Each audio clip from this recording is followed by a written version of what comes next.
veteran who owns the car told us she has no idea who Mike is. Mike. I don't know who you are. I don't know where you are. But you're man.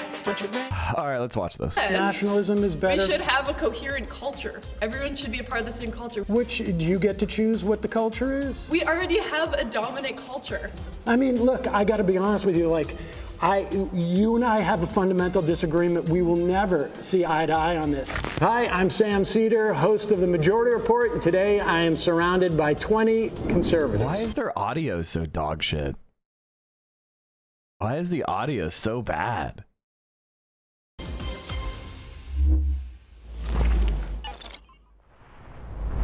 My first claim is Trump's attack on DEI hides his real goal, which is to give corporations more power.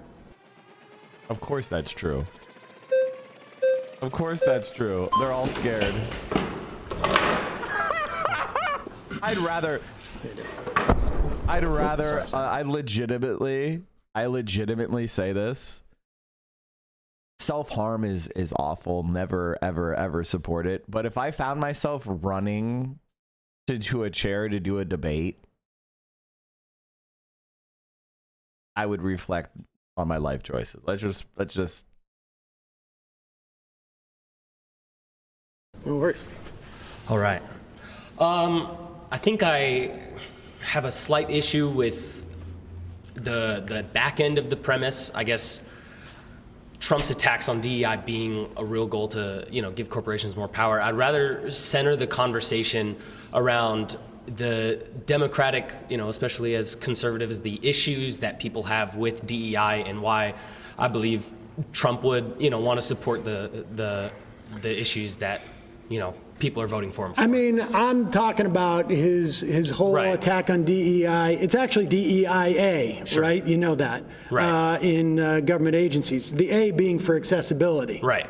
Yeah, and I think the attack on DEI isn't an attack on people's protections. It's on the other end of the spectrum, right? Wanting to end DEI doesn't want to end protections for someone being disabled, someone being inaccessible to get into a job. It rather wants to de-incentivize corporations to push them to hire these people on unfair bases, right? Okay, but DEIA is not about quotas or anything like that. It is about protections for people within these organizations, or to make sure that you have different communities that have the opportunity to apply to these things. Right. So it can mean, within government agencies, it means things like, let's pay interns so that not only wealthy people can have their kids do internships in these agencies. Right. Or let's put out notices around different parts of town, Sure. metaphorically speaking, so that people know this job exists. Right. And this is where it begins, but this isn't the ultimate goal that conservatives have an issue with. Conservatives don't have. Conservatives want you to judge society based on race. They want you to notice that white men are disproportionately powerful, and then they want to maintain that.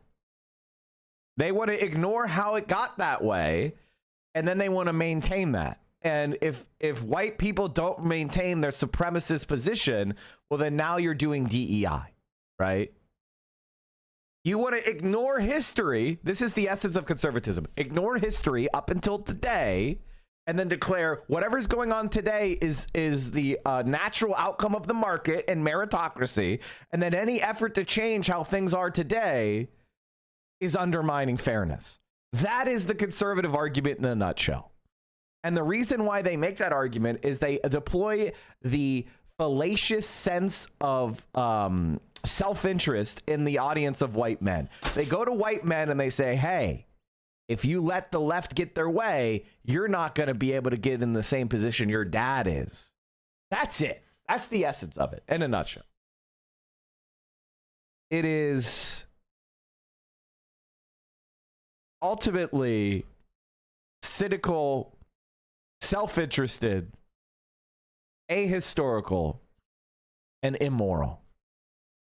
have an issue with trying to spread job applications to poorer communities. Well, then why rescind DEIA requirements in government agencies? Because the problem with DEIA is there may not be like perceived actual number quotas, but that's what it devolves into, and especially with corporations. Do you have evidence of that? I mean, sure, we can look at corporations that are government agencies that are hiring people on not true, proper bases. We can even look at. I mean, we can even look at. Would you have DNC's, any evidence that that's happening? Yeah, even the DNC's nomination of Kamala as president this year, there was no reason to nominate Kamala as she wasn't democratically selected. She wasn't. Oof, he's right. Oof, he's right. She was. But that being said, it has nothing to do with what the fuck are you talking about. She didn't get picked because of DEI. She got picked because the Democratic Party's ideologically committed to centrism, and they wanted to avoid a democratic process because they're corrupt too. Didn't go through a single primary. None of these things. So you're saying that Kamala was the vice president of the United States after the president drops out 2 months before the convention. You think that's a DEI? She wasn't hire? Every presidential nominee is Democrat. She kind of was a DEI hire. Let's be honest. I mean, like, honestly, let's be honest for a second here. The reason why she was picked as VP in the first place was because she was a black woman. Because Joe Biden said two racist things back to back, and he was looking really stupid. He said, like, if you didn't vote for me, you ain't black. And then he said that poor kids are just as smart as white kids, implying that white kids aren't ever poor. Therefore, who's the poor one? You know, black kids. So he had two straightforwardly racist comments back to back, and it looked really bad. So he's like, oh, shit. I better pick my VP. It's going to be Kamala Harris, the black woman. See? I'm not racist. It's not like she was shambolic, and she was never good on the stump. But she represented, it was like, he's an old white man, and he's going to throw a bone to libs, and he's going to, you know, he's going to cover up his racist comments. That's exactly what it was. So, I mean, you know.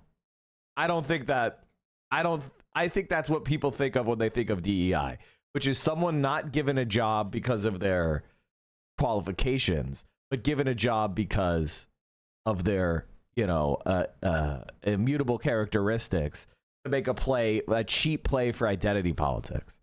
I think people are offended by that. Now, whether or not, you know, I think that we should be trying to find inclusive leadership. And there are leaders from all sorts of diverse backgrounds. Kamala Harris sucks. Democratically selected to be the nominee for that. Was Biden a DEI hire for Obama? Yes. Of course he was. Of course he was. Biden was picked because of his race. I don't want Kamala Harris's and I don't want Biden's on the ticket anymore. I want people that are legitimate political leaders who are ready to be president. That's what I want. I don't want the fucking, you're telling me I have to hate Joe Biden if I hate Kamala Harris? Deal. You realize there were not even primaries prior to 1972 in the Democratic Party? This isn't before 1972. Well, I understand, but what did you think you were going to run primaries in those 2 months? Well, sure. I mean, Joe Biden should have dropped out even 3 years ago, as far as I'm concerned. Well, sure, but even before, when Kamala was running in primaries, she didn't. Okay. She wasn't the next man up. None of this. She wasn't the next person. She was the vice president, right? Of course, but she wasn't in primaries. Detail. But listen, aside from, I would have might have wanted a different candidate as well. But that has nothing to do with Trump rescinding orders that basically say you need to search for a wide range of candidates, not necessarily give any different benefits, but you need to make sure different communities have access to the awareness of this job. You need in your office accessibility for people who have physical handicaps. Sure. If you have folks who identify as as trans. Are we F? I don't see any F. I have 0 drop frames. I'm at. That would be a Twitch thing. That ain't me. sense, you need to make it at least hospitable and not, this is all non-discriminatory stuff. That's what this is all about. But you're cherry picking the portions of DEI that even conservatives don't have issues. Okay, and this, ladies and gentlemen, is what always happens when you debate a conservative. This is what always happens. Every single time, and it didn't take long, you know Sam Seder's winning when this happens, which is conservatives just start saying, well, I don't agree with that. Right? Like, they'll just say, well, you're right, I don't agree with that. Because they don't know anything. So as soon as you start like bringing up actual facts, they'll be like, no, I don't agree with that. And Trump doesn't agree with that.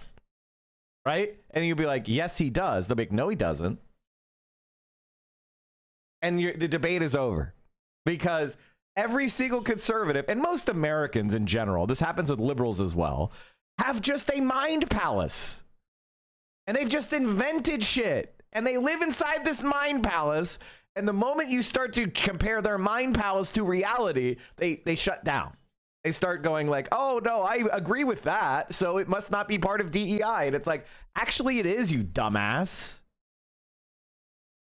You know, passing laws so that handicapped people have access to the movie theater is DEI. And corporations fought tooth and nail against it. And it took generations of disabled activists saying, we're here. We're not just going to be put in institutions. We're not just going to be locked up in our homes. We have a right to be a member of society and go out in public and participate in commercial life and public life and get an education. That was activism, you dumbass. God damn, you unlettered swine.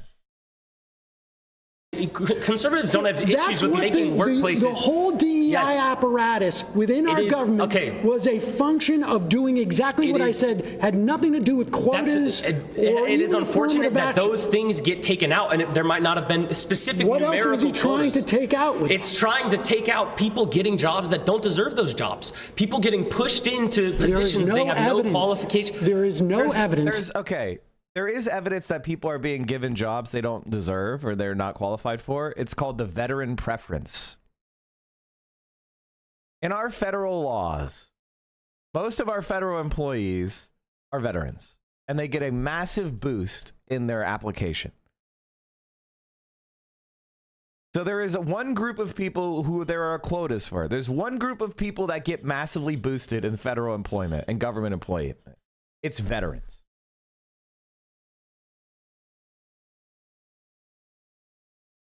So let's be honest, okay? Let's be honest about who the DEI and who the affirmative action is for. It's not for black people. It's not for people of color. It's not for queer people. It's for veterans. Of what you just said happening in these government agencies. That's not true at all. I mean, we're not allowed to sit here and have notes and numbers to pull up for you. You can't, give me one example. You can't ask me to pull up numbers when I'm not able to sit here and look on a computer for you, but these are the problems that conservatives... Sorry, you've been voted out. Please return to your seat. Sam. Voted out! Voted out! God. Oh. I had the same experience as a liberal telling me Biden would have been better for Gaza because of Trump's hotel video, and I told him Biden was also planning on ethnically cleansing Gaza, and he wouldn't believe it. I even showed him articles proving it. Yeah, because he lives in a mind palace, and you've attacked the mind palace's foundation. So when the mind palace's foundation has been attacked, either he has to reevaluate his entire belief system, or he just doesn't like you. Guess what people choose? Guess what people choose? When you attack someone's mind palace and you shatter it, and they have two fucking choices, dislike you or reevaluate what they believe, they choose they will hate you every time. And then they won't invent reasons to dislike you. I get this a lot, actually. Even in, like, the number one thing that frustrates me is when I go into leftist spaces and people be like, oh, Mike is mean, and Mike is like, he's an asshole, or Mike does this, or they invent some bullshit. It's not even based on any reality, right? And it's just like, what did I embarrass you about, my friend? What was the thing that I made you crash out over?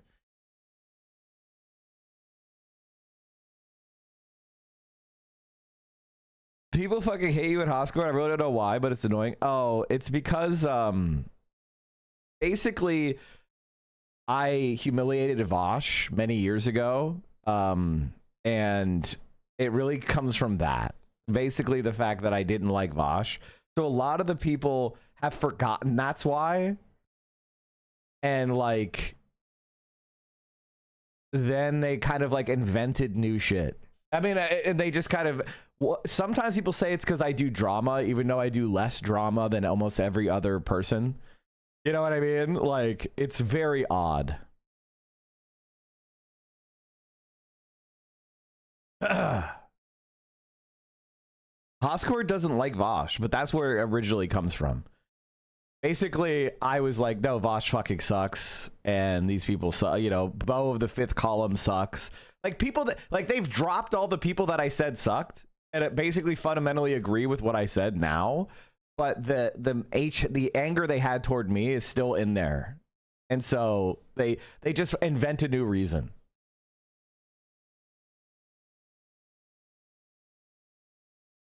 And that in the faction of libs who are bad about your vote, good. Be mad. You don't like Vouch, LOL. Bro, who do you think knows this shit better than you? I've been in Hoscord since like 2018. Do you think that I know Hoscord better than you, or you know it better than me? What do you fucking think?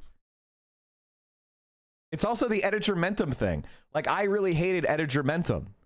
And so people would be like, no, Edigermentum's great, and Mike's wrong. Mike's an asshole, right? And then he was completely, utterly fucking humiliated and proven wrong, and I was proven completely right. Did those people change their mind? No, they're like, Mike may have been right, but he's drama. That's what it comes down to. And it's like, wait a minute. But you have no problem with other people make their entire stream around drama. It's weird. People remember how you made them feel long after they forgot what you said. Yes, that's exactly my point. That's exactly my point. Is I offended people over Vosh or Edigermentum or whatever the fuck else, or Bo the Fifth Column, and they held on to that offense, even though they forgot why.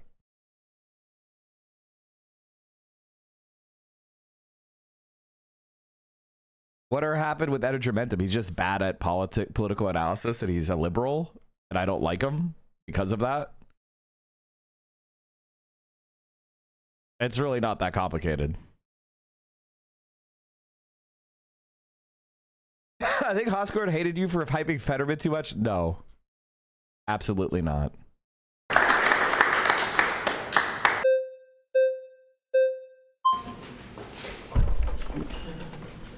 See ya. Okay, so I think the roots issue with DEI isn't what the previous gentleman was trying to point. Conservatives aren't necessarily have issues with those things like accessibility to people who might need help. The issue is, and I kind of referred to this before, when you have agencies and systems, what tends to happen when you have government overreach, big government, is that agencies and systems get abused.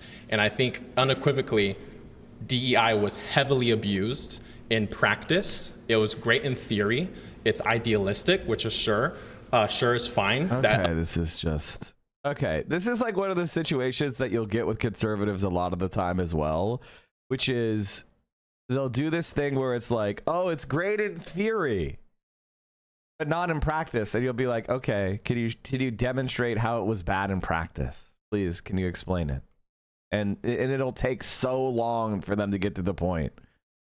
A lot of people can get behind, but it was abused in a lot of ways. When you have actors, like we're in California right now, when you have actors, white male actors who are being told, we do not want white men, we're not gonna cast any white men, we only want this particular kind of gender, race, right? That is an abuse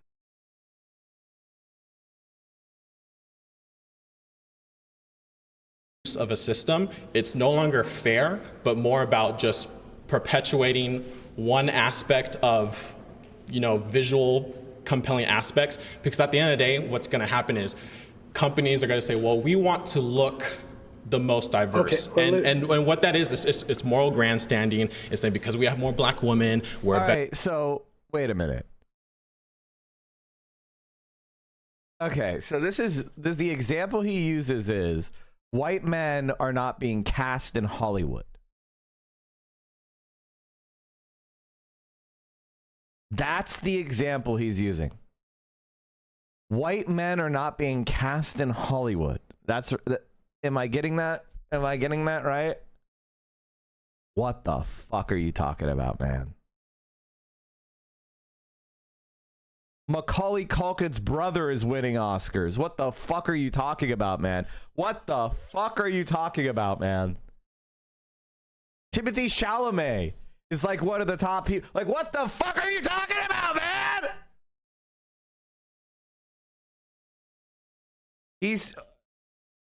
That's crazy. That's fucking crazy. That's crazy. We sell better soda, like that. I got you. That is not. Well, that's getting a little far afield from what Trump's DEI orders are. But I can tell you, as somebody who was a sitcom actor in the 90s, I would walk into a room and everybody I would see would look like me. And I was doing a second position, which doesn't even exist anymore, where you do 2 pilots a year. And I was looking around basically every part of television when I was a kid. I was centered in some fashion. It was either this is about my mother, or this is about my father, or someone like me was centered. So, you know, we can argue as to whether or not Hollywood is overcorrected in some fashion. But on a governmental level, the DEIA... Which they have not done, by the way. Also, free market. They're trying to make money. They make shows to make money. If they think having more diverse people is going to make them more money, then they do that. Like, what are you talking about? They're there to make money, motherfucker. What, you want to make a rule where they have to put white guys in? What are you talking about? That's the definition of DEI. And by the way, Hollywood is 100% nepotism out the ass. What, you think you're going to get in there from merit? Directives that agencies were following for the past 4 years. There's nothing, I don't know what you mean by abuse on it, but there is no evidence that it was an affirmative action program in those instances. It was about anti-discrimination. You cannot discriminate against these people, and you want to open up opportunities for a broad swath of people. Again, the internship is like one of the most material things that exist there, where the idea that you need to pay interns. And that's important because you want low-income people to have the same sort of like opportunities to see these things as wealthy people. You know, my kids can maybe afford to do an internship for the summer instead of going to get a job. I think what's happening is we're talking about 2 different things. Well, but I'm talking about Trump's DEIA rescission is a way of basically driving people out of these agencies, making it you're saying Trump specifically, and I understand why you're saying Trump, but I think he's the president of the United States and the leader of the Republican Party and the conservative movement. You fucking idiot! That's why he's saying Trump. You dumbass! What the fuck are you talking about? Very white community here, isn't it? It's a lot less white than Twitch in general. But this is this is an online space.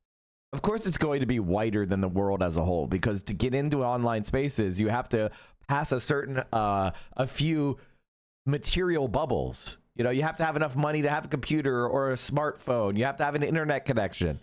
You know, you have to know about Twitch. You have to have the free time. Like, this is a video game website that, you know, of course the people here are going to overwhelmingly be wealthier than the average person. Like, duh, are you fucking stupid? Do you not know how material reality works? I think the American people as a whole have kind of, and I won't say whole because obviously it's not 100%, but a majority of the American people have kind of rejected DEI because, again, I don't think a majority of Americans know what DEIA is. That may be the case, but again, my point is we're talking about abuse of a system. What you're talking about is not necessarily what was happening. What people were seeing were, hey, because you're white, you can't do this. And liberals like to do this thing where they create systems, and then they created the whole idea of woke, and then they backed away, and then conservatives say woke, and then they're like, we don't know what woke is. They created DEI. Biden literally said, Kamala Harris is being chosen because she is a black woman, and then all of a sudden Democrats for the rest after that said that's not why she was chosen, even though Biden literally said that. And then we have this cognitive dissonance as if we're not living in reality. Biden wanted to make sure that there was that there was an opportunity for a black woman to be his vice president. Yes, but so why did Democrats move away from that and say no, it wasn't because she was a black woman? My point is that it's not because she's a black woman. But that's what they said. I can agree that it's not because she's a black woman, but that's what they said. Why did they say that then? No, because there are plenty of black women, right? Like, he could have picked anybody, but he picked specifically her. You're positing the idea that there wasn't a black woman who would have been qualified for that position. No, and I don't believe that. No, that's not what conservatives aren't saying, that there aren't, because again, and even in the yes, they are, you dumbass. This is why you're a conservative black man, because you don't understand what conservatives are saying. Conservatives are saying any black person is inferior. So on their face, if you see a black person in one of those positions, they don't deserve to be there. That's what conservatives say. You're not on the team, bro. You could be a pick-me all you want, but you're not on the team, man. They deleted, right now, Doge just deleted photographs of the Enola Gay out of the archives. Because why? They simply searched gay in the federal archives and just hit delete all. And whoops, the photos of the Enola Gay were also deleted. You're not on, not only are they not doing DEI, they're actively trying to remove people who are gay, who are people of color, who are women, and like, they're just actively trying to delete them. They're outright discriminating. Republican Party right now, and in Trump's cabinet, there are people of color that Democrats pretend don't exist, like J.D. Vance's wife, and J.D. Vance's wife is not in the cabinet. No, but war heroes and a gay plane are among images flagged for removal in Pentagon's DEI purge. Some photos seem to be flagged for removal because their file included the word gay, including service members with that surname and the World War II aircraft Enola Gay. References to a World War II Medal of Honor recipient, the Enola Gay aircraft that dropped the atomic bomb on Japan, and the first woman to pass Marine infantry training are among the tens of thousands of photos and online posts marked for deletion as the Defense Department works to purge diversity, equity, and inclusion content. One official who spoken on the condition of anonymity to provide details that have not been made public said the purge could delete as many as 100,000 images or posts in total when considering social media pages and other websites that are also being called for DEI content. Like, this is literally what they're doing, you dumbass. Oh, you have a black person in a photo for the Pentagon? Delete. Oh, you have the name gay? Delete. But if J.D. Vance was a Democrat, his wife would be lauded all over everything because of her color of her skin. Listen, I'm not here to defend the Democrats' choice on every policy, but there is one party in this country that is identitarian. There is one party that is represented and it is homogenous, and it is the Republican Party. 85% of Republicans are white. That's just the reality of it. So does that Some mean people that? don't necessarily have a problem with that. But here's the thing. You said even if let's just say, okay, that's true. 80% of Republicans are white. Does that mean that they're less moral? That they can't run an effective government? What does race have to do? What does race have to do? Hold on. What does Donald Trump didn't have to say my vice president is going to be a white male. No. Because they all knew it was going to be. No, this is the premise of DEI. What does race have to do with running an effective government? What does race have to do? If let's say DEI on the micro level. I will tell you right now. DEI on the micro level at McDonald's. I'll tell you. Am I going to get better nuggets? Listen, I'll ask you a question. If the cashier is black or white, what does that have to do with anything? I'll tell you what it is. First of all, DEIA means that if you come into this agency or corporation, you're not going to be discriminated against because you don't look like everybody else, or you don't have the same physical abilities as everybody else, or you may require handles on the bathroom or whatever it is. That's what DEIA does. But does it make a government better if there's a broad representation of the people it's supposed to govern? Without a doubt. Without a doubt. Correct me if I'm wrong, and you guys can correct me if I'm wrong. regardless of DEI, don't we already have things in our Constitution that protect people's rights, protects people? No. We don't? No. Do we or do we not? No, we do not. Tell me what protects people from discrimination in housing and in work, in hiring, or getting loans? It's all statutes. It's all statutes. And in these government agencies, there was nothing except for that order. That's why Trump just rescinded it. I'm gonna tap out because I think. Oh my God, dude. And this is part of the struggle with politics, right? This is part of the struggle with politics, right? Because people don't know what they're talking about. All right? They just simply do not know what they're talking about. And this is my struggle, is most people don't know what they're talking about. And they try to have debates and they get really loud. And it's kind of an interesting thing where it's this vulgar democracy, which is the idea of if I have an opinion, it suddenly gains some legitimacy because I have the right to vote, right? So my opinion, my made up shit, suddenly has a little bit of cachet because I'm a voter and you don't want to piss me off too much. And it's like, actually, no, fuck you. If you're a stupid asshole, you should shut the fuck up. Went to a protest of just me and the organizer and a little old lady up the road, and we got a ton of hate fuck yous and go back to Mexico's. But for every one of those, we were met with love and support tenfold. A woman even brought us Chick-fil-A and $10 gift cards. It was very inspiring, and I'm glad I started to get out to the fight. Your coverage and message is so important. I'm glad you got out there. It's always important to get together and get ready. That being said, we need to up our game. Based on the arrest of a literal protest leader, we need to up our game. It's the South Bank of the Rubicon. This First Amendment does not exist in this country anymore, especially if you criticize Israel.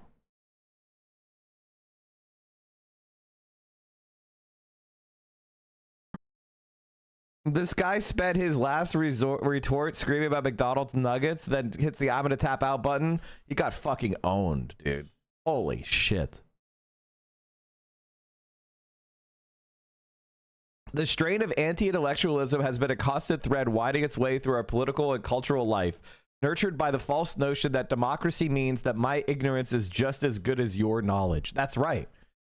And part of what makes democracy work, what would make one of the things that prevents socialism and true democracy from forming, is because you have to be an educated person who has civic virtue in order to effectively administer your own rights.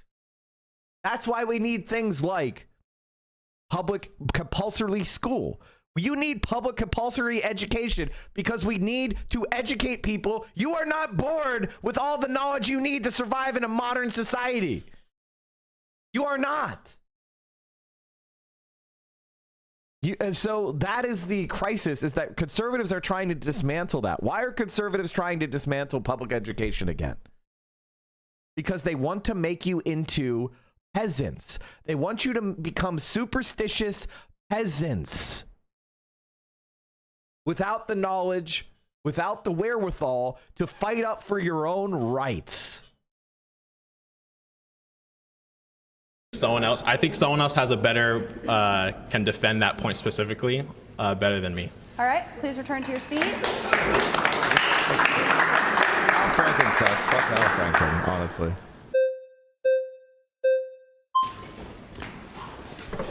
Hi. Hi. How are you? Good.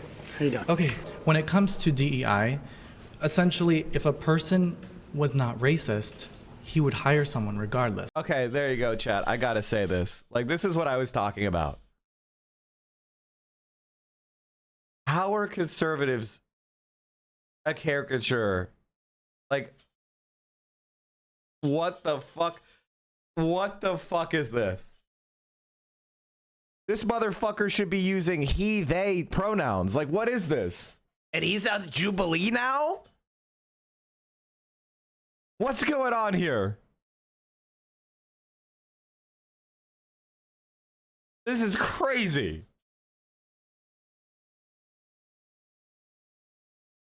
That's right.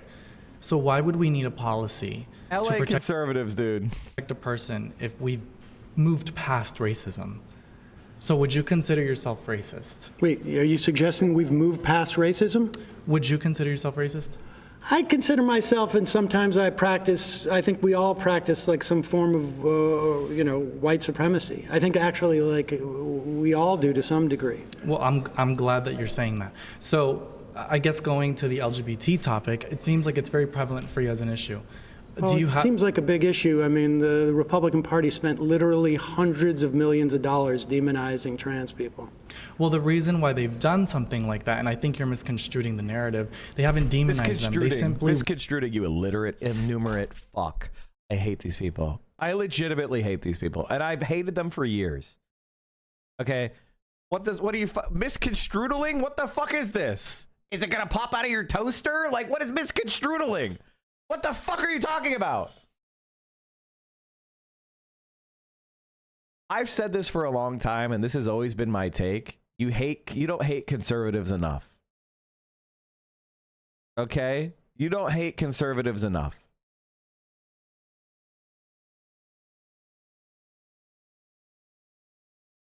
want protections back for their own children, because children are being stripped away from Who's their parents. own children? Wait, children are being stripped away from their parents? Yes, due to AB 954, they've now included gender identity as a premise to remove and strip parental rights for children who maybe they are rejecting their gender ideology. So, but you'd be okay with parents who agree with their children's doctors to provide gender-affirming care? I do not agree with that. Do you?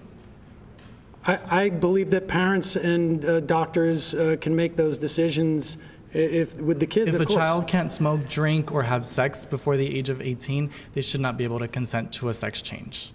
Now, in terms of a DEI initiative, the reason why there's military bans on trans women and trans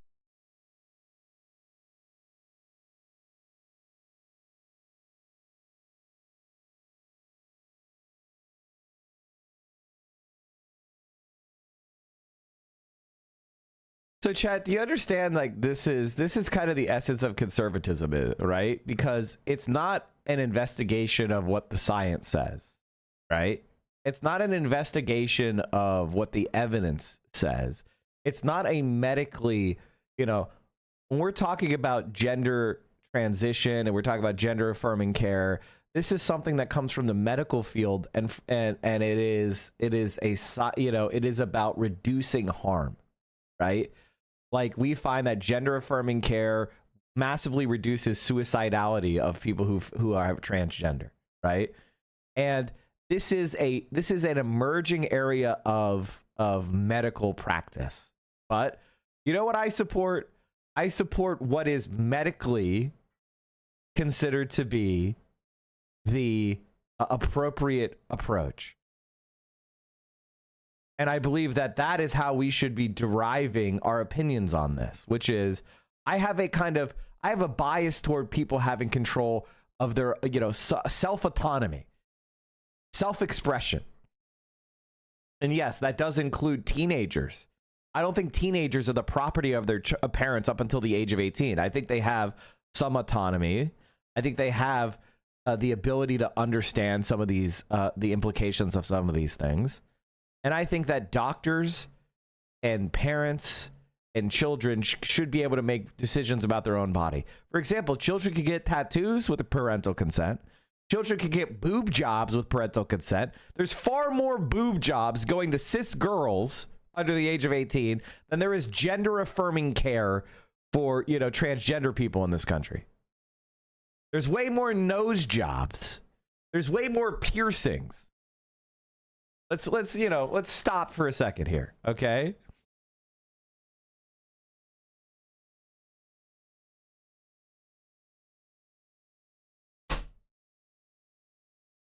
Men is because they do not have the ability to cooperate at a mental capacity when they're constantly undergoing hormone treatment, as well as depression pills, as well as different mood stabilizer pills.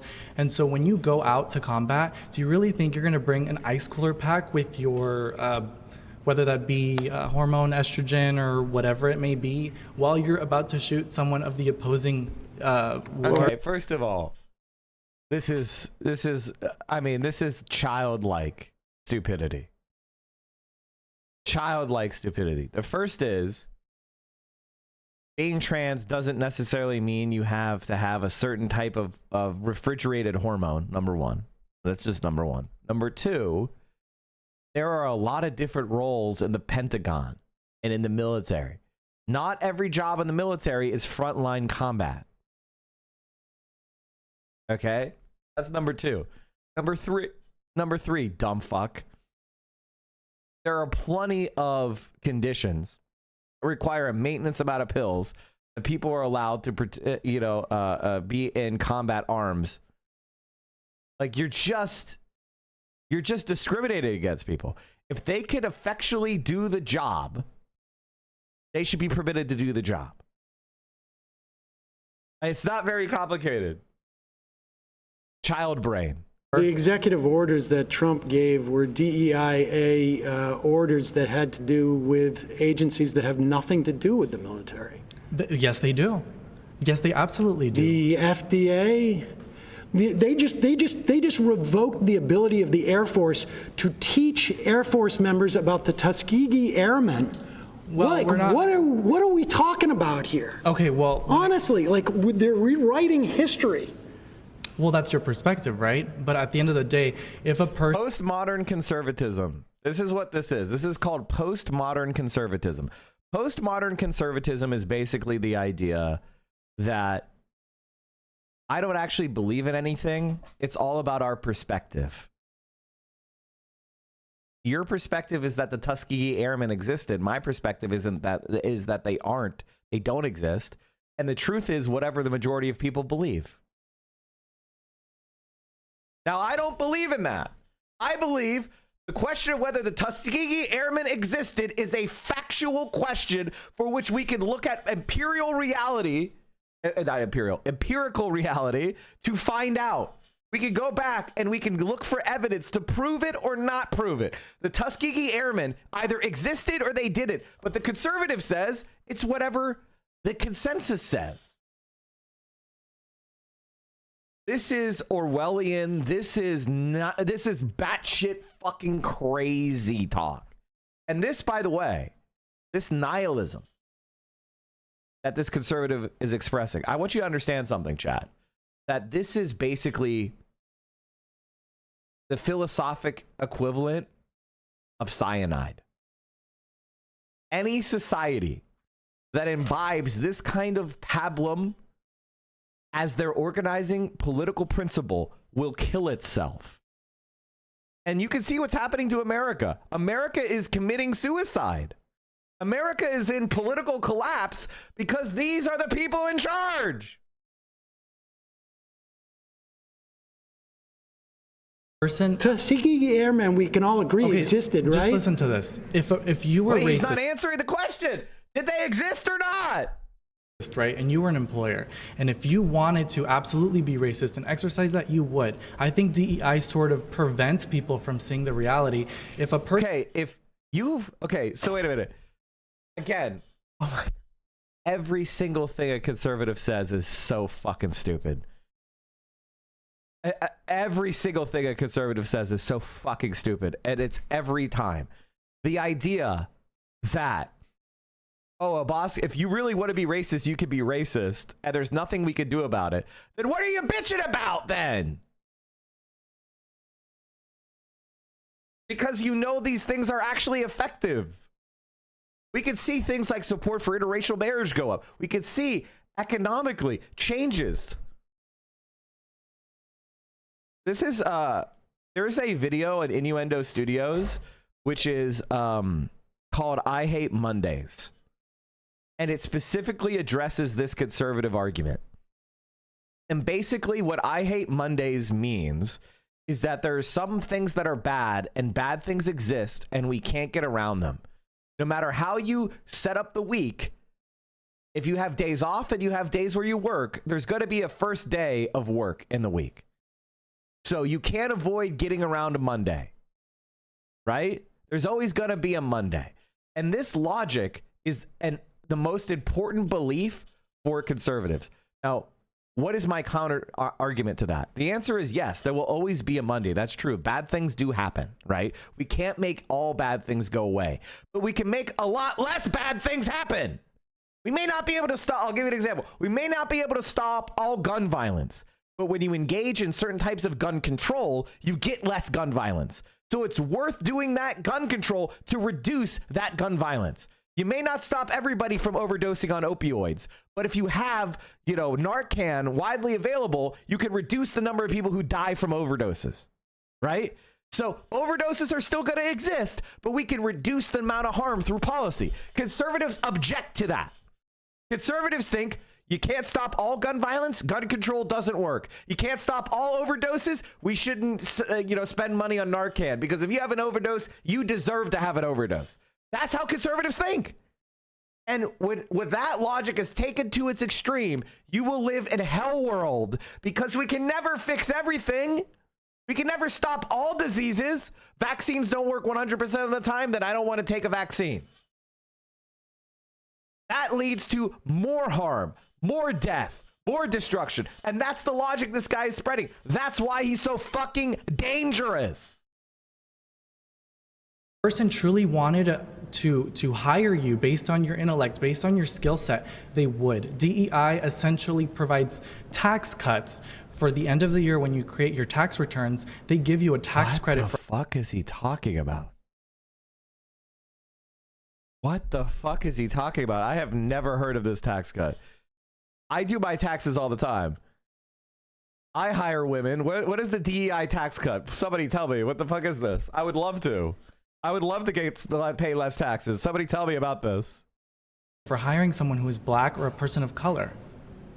I don't know if you knew that. In these agencies? In agencies and private in government businesses. Agencies, they don't get tax cuts for hiring people And of the other color. thing I wanted This is to protect the other people thing I from want discrimination. the other thing I want to kind of state here is that I've realized that a lot of the times with the liberals is that you guys push for example, for DEI and people of Latino or Hispanic descent. And a lot of the times what you don't realize is you're actually doing more harm than good by putting them in positions where you make them believe that it's based on the color of their skin. It's based on... DEIA is not It's based on merit. DEI emphasizes color, skin color, physical attributes. It says that the people who work in your agency, it's about anti-discrimination. Discrimination against what? Against people who may have different cultural mores, may have different... But that's irrelevant to a job, right? It should be based on merit. And that's the point, dumbass. They get discriminated against based on their skin color, so they don't get a chance. Or they get discriminated against based on their gender, so they don't get a chance. That they reach the standards, and then they get denied because they are not part of the majority. They're not a white, straight, cis man, so they get discriminated against. Do you know that women were not allowed to go to the military academies? And for example, in the Air Force Academy, the first class to accept women was the class of 1980. There were no women allowed at the Air Force Academy prior to the class of 1980. That means women were denied who could pass the physical requirements, who did really well in school. They were denied. And when you didn't have women, and the academies are where the most likely to succeed and get promoted in the military come from. Like the officers that are headed to become generals and colonels. Most of them, oftentimes, go to academies. Academies are the most prestigious, universities inside the military. So when women were denied academy status, they were denied the ability to advance. This is exactly what we're talking about. You are fucking stupid. And it's the same. And so women were just denied, based on their gender, their ability to work in these positions. That's what these programs are designed to overcome.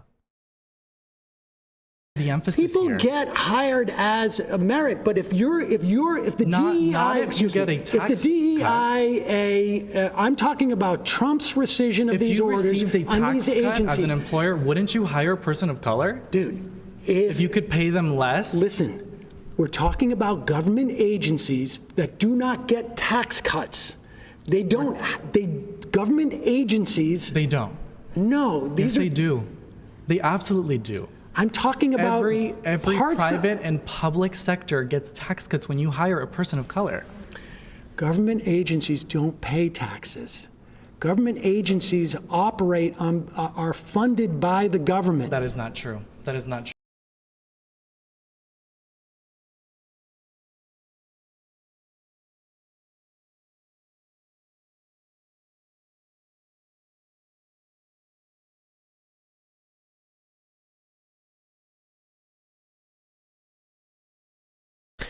I think like one of the things about interacting in politics, this is so you guys are all like omega lolling this. This is me every day. Right? This is me every day.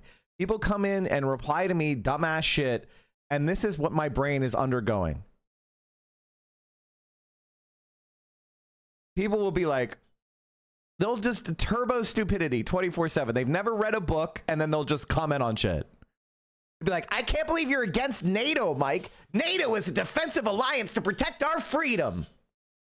That's the when I hear that, it's like you hearing government agencies pay taxes. Right? Like you are experiencing what I go through every single day. How do you feel? How is your brain feeling right now? Now imagine that happens 1,000 times a day. True. And you know what? I think the whole juxtapose of this entire conversation. What month is this? This is January. Okay, so we can agree on that. The FDA does not pay taxes. It does not get a tax cut because it doesn't pay taxes. DEIA forces them as an agency to say if you have a job opening, you must do your best efforts to make sure that every I like that. part I love of me a society. buzzword. You must do your best effort. I love that buzzword. There's nothing, that's not what buzzword means. The painful tone of the guy is the worst thing. He's saying bullshit he believes are big issues while the only problem is he's not even smart enough to be racist. He's just like what Sam Seder is saying is these initiatives are about including communities and qualified applicants from diverse communities. So if black people were traditionally not in, say, for example, aviation, going to black communities and offering mentoring programs to help build up the number of black men and black women that get into aviation is a diversity, equity, and inclusion initiative, right? You have these communities that were denied status. And then you have the Tuskegee Airmen.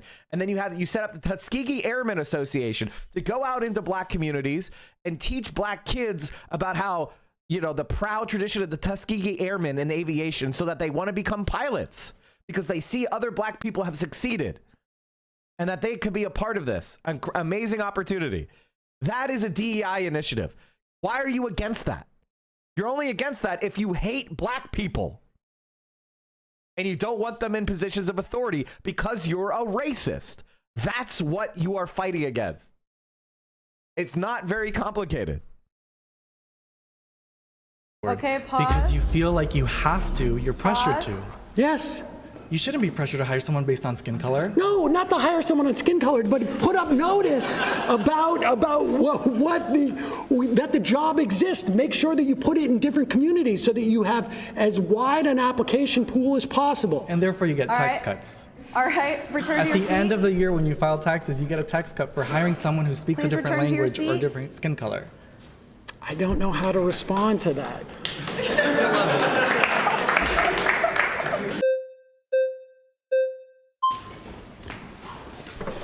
How you doing?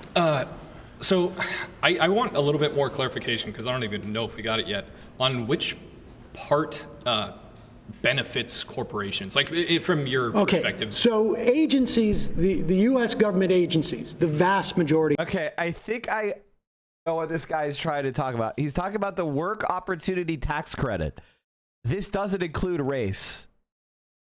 It's if you hire somebody who is somebody who's under the temporary assistance for needy families, a qualified veteran, a qualified ex-felon, a designated community resident, a vocation, which is a rural renewal county, or in an empowerment zone. So in other words, white people. Vocational rehabilitational referral.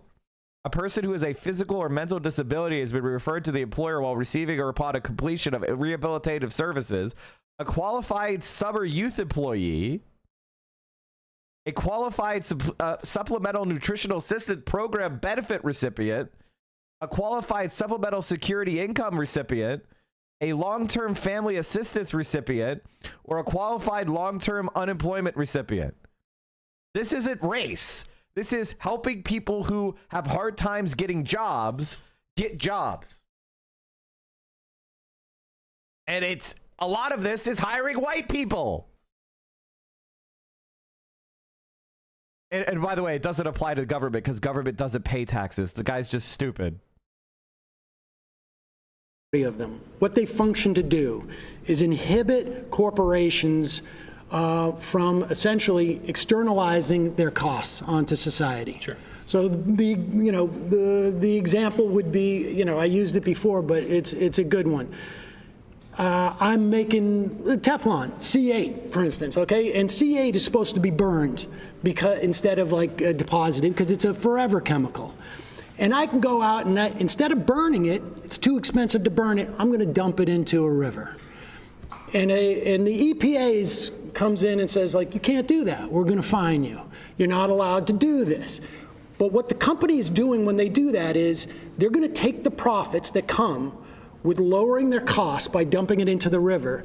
And those costs are then borne by everybody who lives around that river. They're going to get cancer. They're going to get gastrointestinal problems, whatever it is.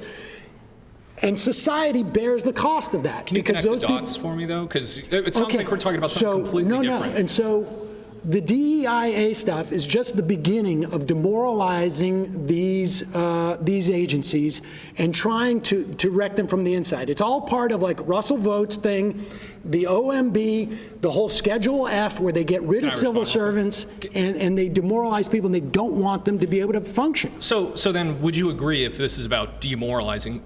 I mean, over 75 million people voted for Trump, right? He won the popular vote. Do you not think that in part, you even said yourself that Americans don't really know what DEIA is, according to your definition of it? Well, the government's definition of it. Okay, well, I would argue that the average American is demoralized by what they've seen, the way that the government goes about their DEI policies and the.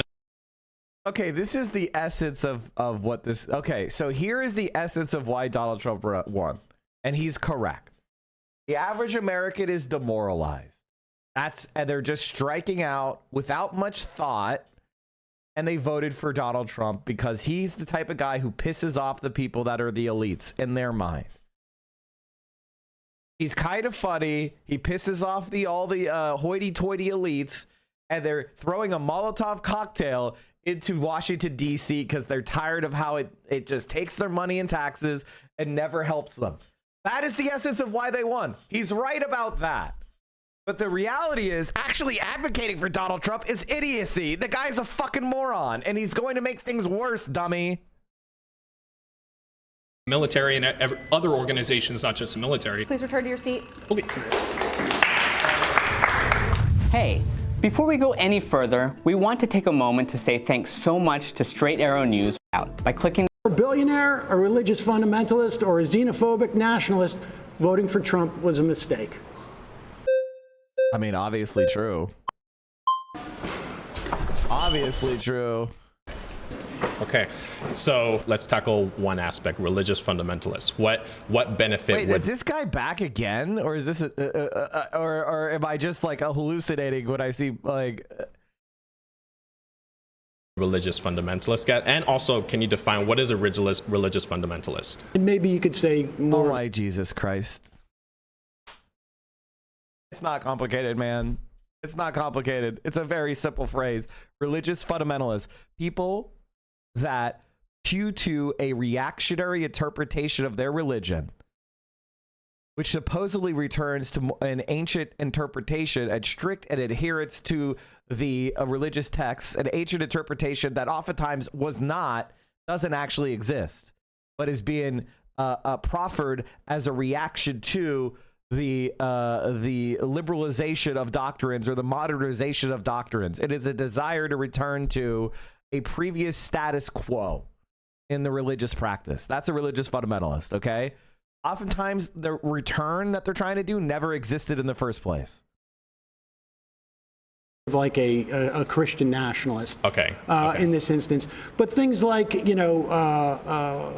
attacks on trans folks, the attacks on a woman's right to choose, the idea that we're going to get stuff like an enhanced RFRA, which is going to mean that if you're a pharmacist and you don't want to provide birth control, you may not have to. Don't you think you're assuming that if you believe that public education, we should take that money and pour it into religious schools, you're gonna get a benefit out of a Trump administration. Yeah, but don't you think you're assuming that the vast majority of Americans who are moderates? Like, what do you think you're? Moderate has been dropped. Moderate means abso-fucking-lutely nothing. Moderate means abso-fucking-lutely nothing. I will say that one more time. Moderate means abso-fucking-lutely nothing.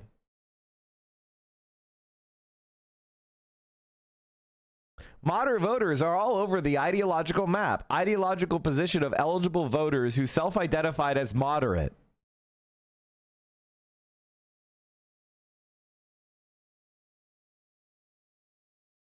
The vast majority of people who identify as moderate are left-wing, especially on economics. You know who they aren't? There's very few libertarians. This is the libertarian quadrant. This is the political compass kind of tilted. Very few people are fucking moderates.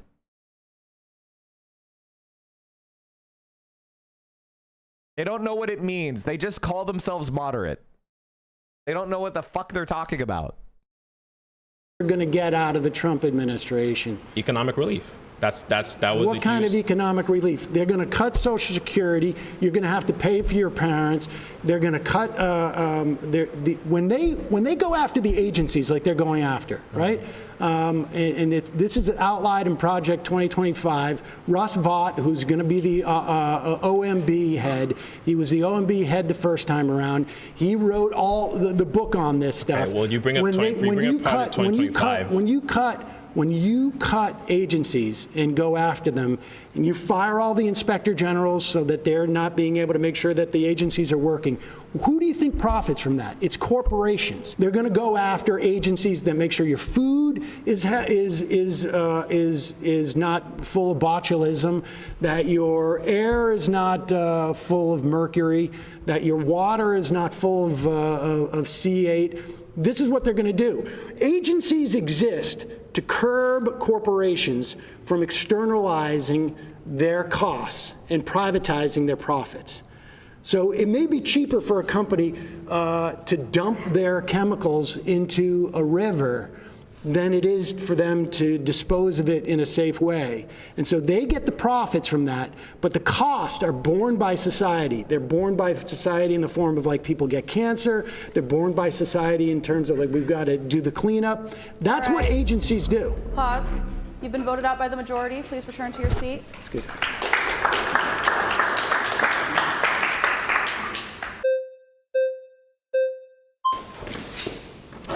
Hey. It's nice to meet you. Nice to meet you. Okay, so I would like to touch on the religious fundamentalist aspect. Yeah. Are you an atheist? I'm a Reformed Jew. I don't have a strong belief in the existence of God, but I don't think that religion in and of itself is bad. Okay, so what's wrong with religious fundamentalists? So, like, when you said trans rights and women's rights or something like that? Well, the problem I have with religious fundamentalists, and really more, I guess it's really theocrats, is that they want to impose their morality that comes from their religion on the rest of us. And I don't. But morality, from your view, is going to be a preference, right? It's not morality; it's a preference. So morality without a foundation is going to reduce you to a preference. Well, I have a foundation for my morality. Which is what? It's a humanist vision of what basically creates as little suffering as possible for as many people. Okay, so you're like a consequentialist? Utilitarian? I don't really bother myself with being a consequentialist or a utilitarian. It's always going to reduce you to a preference. So if you say that killing is wrong and I say it's right, you would really have no contention with that. Well, no, I don't base my understanding of civil society on religion. And so we have a civil society. Okay. We have laws that we have decided as a society in a democratic way. And for some people, it's okay for it to be informed by their religion. That's okay. Okay, perfect. So if tomorrow society comes together and we say, hey, trans folks don't deserve rights, you would be okay with that?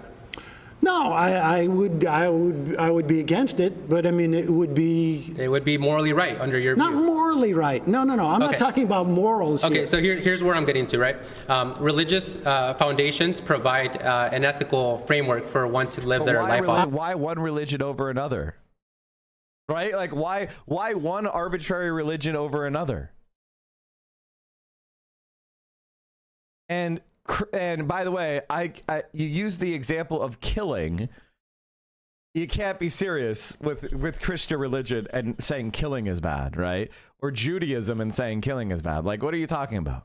So, I don't, this is you're just arbitrarily picking a religion because that's the one you were born into. It just so happened that you were lucky. I believe you can have an ethical framework without religion. And if we take the leftist view to its logical tail end, to its extreme view, you have low reproductive birth rates. You have a reproductive... What the fuck? The reproduction is lowest in Western countries. What are you talking about? Also, there's...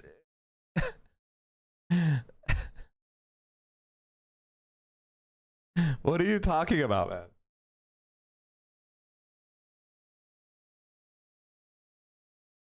It's a problem of industrial capitalism that creates low birth rates. Dead end, so two men together can't reproduce unless they have to take from a healthy straight couple. Religion provides this foundation where what are you talking about? First of all, that's a technological engineering problem, right? Like we could create artificial wombs, we could create surrogacy, we could create all sorts of ways of having people reproduce. I mean, honestly, we're working on putting genetic information from a sperm into an egg, like getting a donor egg and then taking out the genetic information from the donor egg and creating an egg using the genetic information of a man. And then you could have a man fertilize another man's egg. Like, there's all sorts of shit that we could do scientifically. This is not a fact of the universe. This is a biological contingency. What are you talking about? And by the way, a human being born of such a procedure would be just as valid as one from, sex. You prioritize the nuclear family. So do you have a problem with gay people being married? It's not that I have a problem. I just don't see a justification for why they ought to be gay outside of it just feels good. Can you give me another justification for it? Well, I think maybe that's the way they were born. Okay. What about pedophiles? Are they born that way? They may be, yeah. Okay. So should we let a pedophile off the hook since they were born that way? No, I think we as a society has decided... Should implement duties to prevent them from acting on that innate urge, correct? Well, I think well, first of all, I don't know that pedophiles are born that way, number one. Number two, even if they weren't, it would be a violation of the consent of a child because a child can't consent to sex. The two adults can feel romantic and familial love to each other, dedicate each other, they could love each other because they could consent. Like... pedophiles can't have a consensual relationship with a child. And yes, this is the world. We live in the world of creating expectations of behavior. You know, like this is what society is good. This is what makes society. Thank you, Vio. You gave me some oatmeal chat. Thanks, Vio. This is just like, it's like he's scared of the responsibility of trying to form society. Like he needs to, he doesn't trust himself. You know, he started licking his lips when he talked about pedophiles. I don't know. That's pretty weird. You know, he doesn't trust himself with consent. He doesn't trust himself with the responsibility of trying to find a just outcome. Consenting adults, it's a different thing than. Okay, so you're okay with a children. 45-year-old dad with a 19-year-old daughter as well? Incest. No. If they consent, you're okay with that? No, I think society has also determined that it's like it's not beneficial. Right. There's duties and obligations that. Okay, the reason why you don't have a daughter with father is called power dynamics, you dumb fuck. The fact that the father has such a control over the daughter and such influence over the daughter that it would be an inappropriate relationship. She couldn't fully consent, and she would have been groomed for fucking 18 years. Incest also creates the environment of other forms of abuse. Leaving aside the genetic risk, which is also a serious problem, incest is immoral because of those relationships. Now, if you create some hypothetical deranged edge case where you think you've justified it, the category is not worth exempting because there's not a liberty interest that is so compelling as to create an exemption. This is exactly the reality of law. Law is a balancing act. It always will be a balancing act. This is the baby's first time thinking about laws. Every law impugns some interest in favor of some other interest. That's why we have them. That we have. So religion provides those duties. Life isn't about freedom and exercising what you want. I mean, well, you want to impose your religious doctrine on me, and I don't want that. You just admitted we need duties. We have responsibility as a society to keep us functioning, to keep us thriving. Your leftist view, the liberal view, doesn't provide anything besides it just makes me feel good. Religion does. So what's your argument? Well, first of all, I am not. First of all, that's not even true. Also, feel good can mean all sorts of things. God, this guy's so fucking stupid. Honest to God, I want this guy to go take some philosophy classes. Like, I think this guy could really, really use them because he's been miseducated. I think legitimately having some where he's not watching YouTube videos but actually has to read some books would do this guy some good. He'd memorize some like Christian apologia, and that's where his intellectual curiosity ended. And honest to God, like if he thinks that we haven't figured out how to argue against incest, this must be a Destiny viewer. What's my argument as to why I don't want you have no your contention. religion to? Well, because first of all, I don't think that you have the right to corner what God is telling us is right or wrong.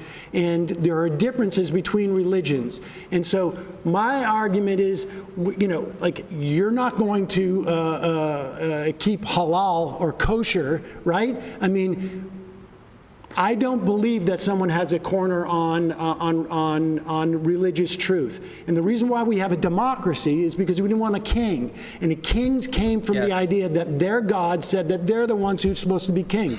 And so we can disagree on this. I don't want to live in a country that is ruled by religious fundamentalism. And if I do, you have no issue with that. And no. And this is why I say under Trump, yes, you have won.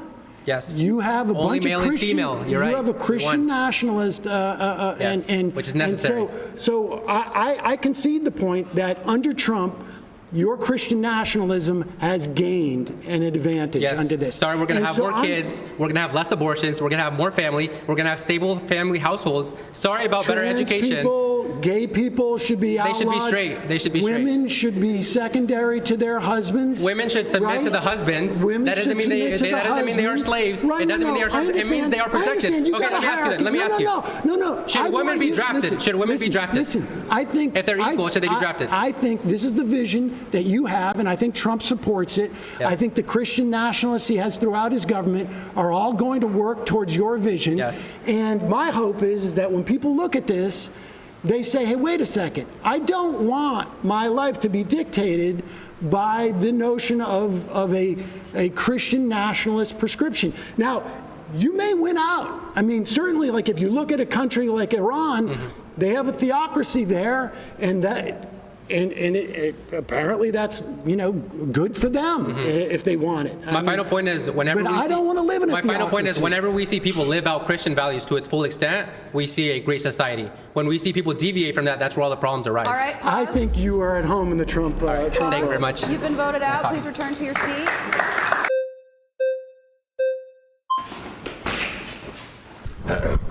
Sorry, guys. I think I have an issue with this like run to the chair thing seems kind of stupid because it's dependent upon who gets closest to the chair. Like if you have to run around the table, that's pretty unfair. This is dumb as fuck. the implications of the prompt. I mean, of course, I'll stick on the religious fundamentalism. I think it's unfair to view Christianity separated from the ideology that Christianity informs, right? You have an ideology that you vote upon because you view it to be the truth that benefits everyone in a society. That's how a democracy works. I, as a Christian, have an ideology that informs my opinions, and I believe that it is the most moral and correct way for a society to function. So I think if we put religious fundamentalism in a box where you say any moral implications that I draw from this, religion is unable to be voted upon, unable to be pushed onto you because simply it's a religion, is unfair to view it that way. Religion is an ideology like all ideologies are.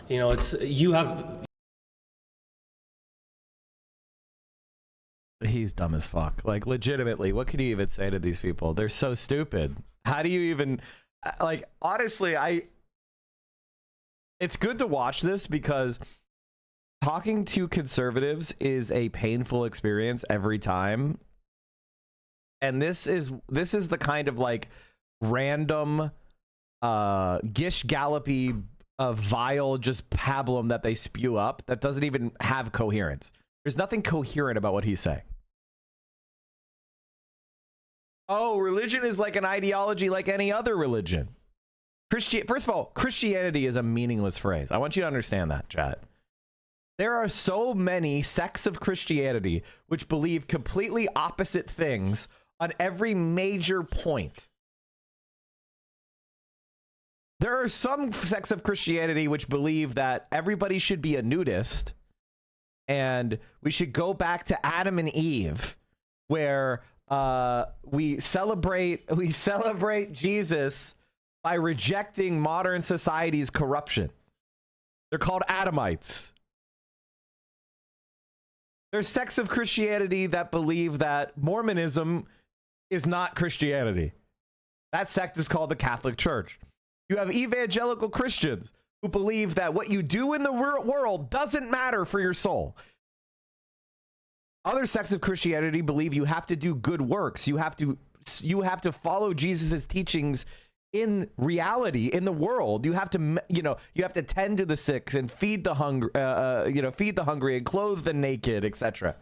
They don't like the Adamites because the Adamites aren't the naked.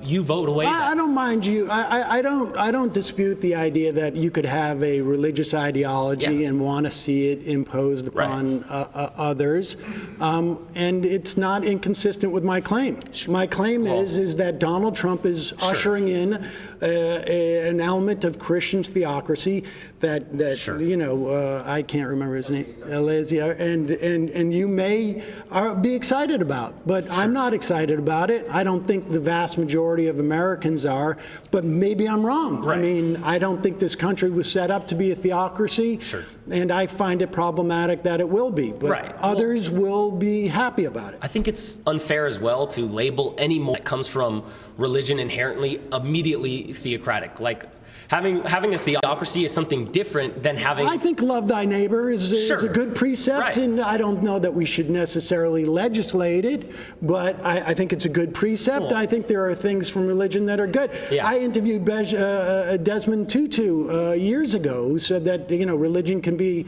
Is like a knife. It can be used to spread butter, or it could be used to stab people. Sure. But that doesn't mean that I want religious doctrine to be the same as the law of the land. We have a democracy, Sure. and it was founded on trying to get out Right. from some type of like religious oppression, Yeah. which means one religion shouldn't dominate in this country. That's my sense. Yeah, and I see that, but I think I have an issue with where you would perceive religious doctrine is derived from, right? A guy doesn't, at least in Christianity, a guy doesn't go in a room and come out and say that he has a secret message from God that everyone now has to follow. Religious doctrine is ruled over, it's reasoned over, the same way any ideology is discovered. I'm not talking about the validity of religious doctrine. Right. I'm talking about religious doctrine supplanting democracy and civil society. And I'm saying that religious doctrine is democratic inherently, and in the way that you. Well, earlier, I mean, look, we can have a debate as to whether or not women should be subservient to Exactly. men.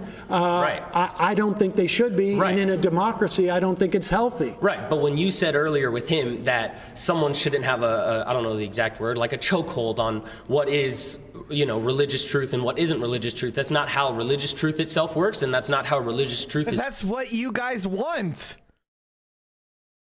You want to impose your religious belief in this kind of like bastardized version of conservative Christianity, which doesn't even mean anything. Right? Is conservative Christianity Baptist, or is conservative Christianity Southern Baptist, or is it Catholic? Like, what is it? They believe different things, dummy. So which version of Christianity are we picking as the version of Christianity? Like you are trying to pretend like there's some sort of universal religious truths, and there aren't. They don't agree on shit. Hindus don't eat cows. Muslims and Jews don't eat pork. Like, what do you want? Like, what religion are we going to follow and why? American Christianity seems to be genuinely satanic. It is. It's the Antichrist. Southern Baptism is the anti-Christian religion. All the Southern Baptists want to do is destroy humanity. It is a seriously, they want, okay, the reason why we have so much problems with Israel, let's be honest, okay? Let's be honest for a second. It isn't Jewish conspiracy. It is Southern evangelical Christians are trying to force Jews back to Israel so that they can have the apocalypse. That's what they're trying to do. They're trying to get Jews back to Israel to rebuild the temple so there'll be an apocalypse. So they could go and be raptured. This is literally what they believe. They're trying to cause global thermonuclear war. Not enough people talk about this, but this is the reality. Southern Baptist Christians, Southern evangelicals are trying to cause the world apocalypse. That's why the United States of America needs to be disarmed. That's why the United States of America needs to be contained. If you're a European and you don't know this, you are fucking up. For the love of God, you need to form a new bloc, ally with China, whatever it takes, contain the United States. For the longest time, we had these people under control. They're out of control. They are out of control. They are in the levers of power, and they will kill us all. You need to do whatever you can to contain this country.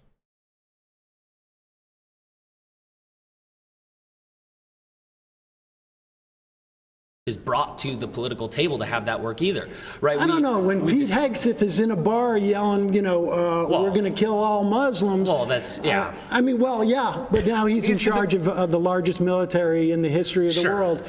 I think, and he's informed by his Christian nationalism. I think that, Sure. But have you considered somebody who wants to have there's 6 trans kids in Utah? it's a problem. Right. Well, but we can disagree on that. We don't take... Pause. You've been voted out by the majority. Thanks, Sam. Return to your seat.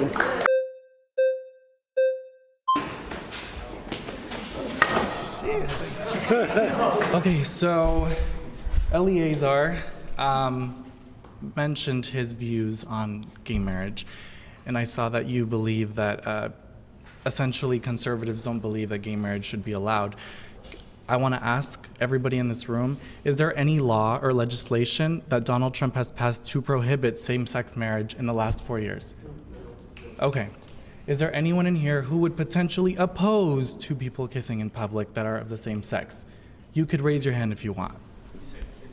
Yes, in public. Yeah, but this is also, by the way, this is also a bunch of young people. This isn't conservative. This isn't a representative of conservatives as a whole.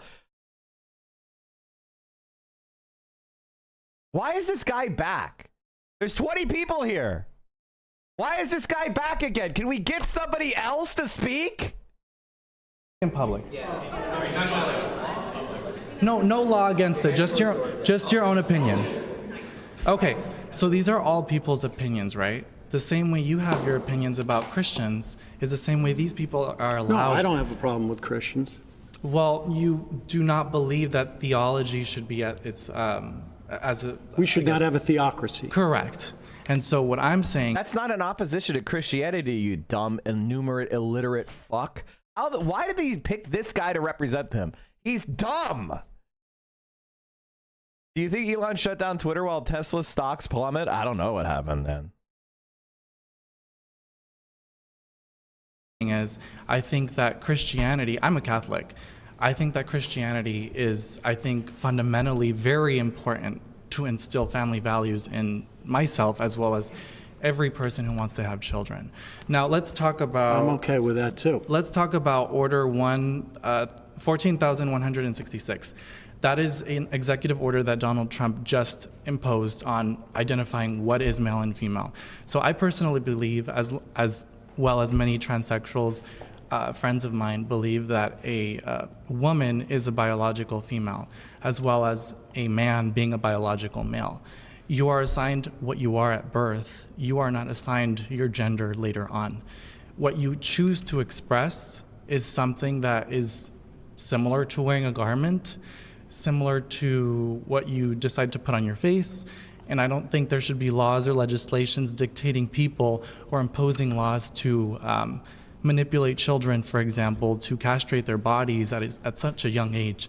50% of children... Do you know how many children are treated over the past 5 years? Let's say, I think it was from 2018 to 22, there was a study that just came out from Harvard. Do you know how many children received gender-affirming care, but broken down into puberty blockers and then hormones? Give me the numbers. You tell me. I'm curious. Well, I'm curious because you're bringing it up. No, I have the numbers. Okay, tell me. I do, but I'm curious if you know. Tell me what the numbers are. I promise to tell you after you tell me what you think it is. I'm not gonna play that game. Because I'm not going to play the game where I try to guess.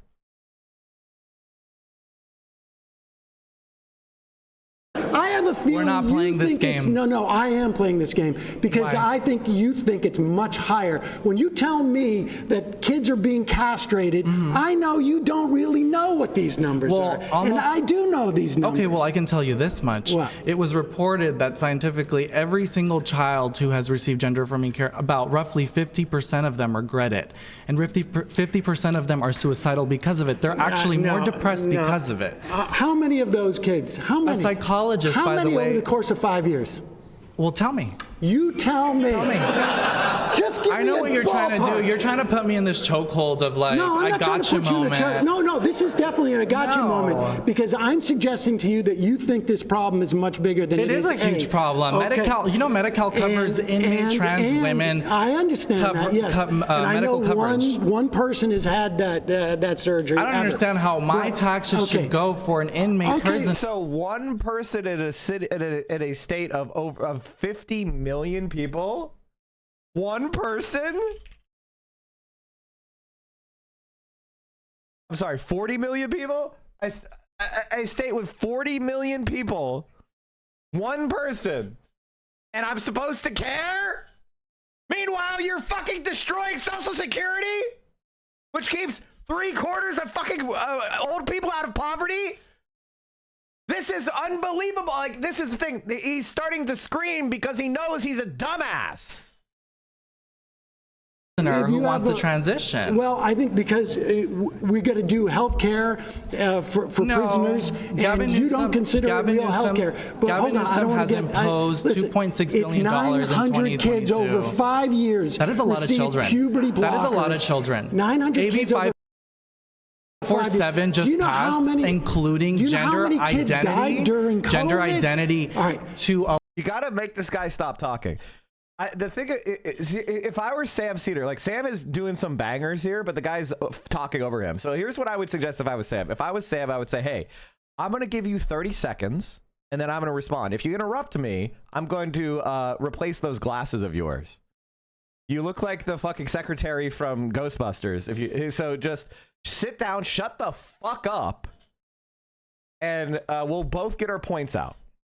Allow children to be separated from their parents just due to not affirming their gender identity. But here's the point. Listen, Trump how is he hurting these people?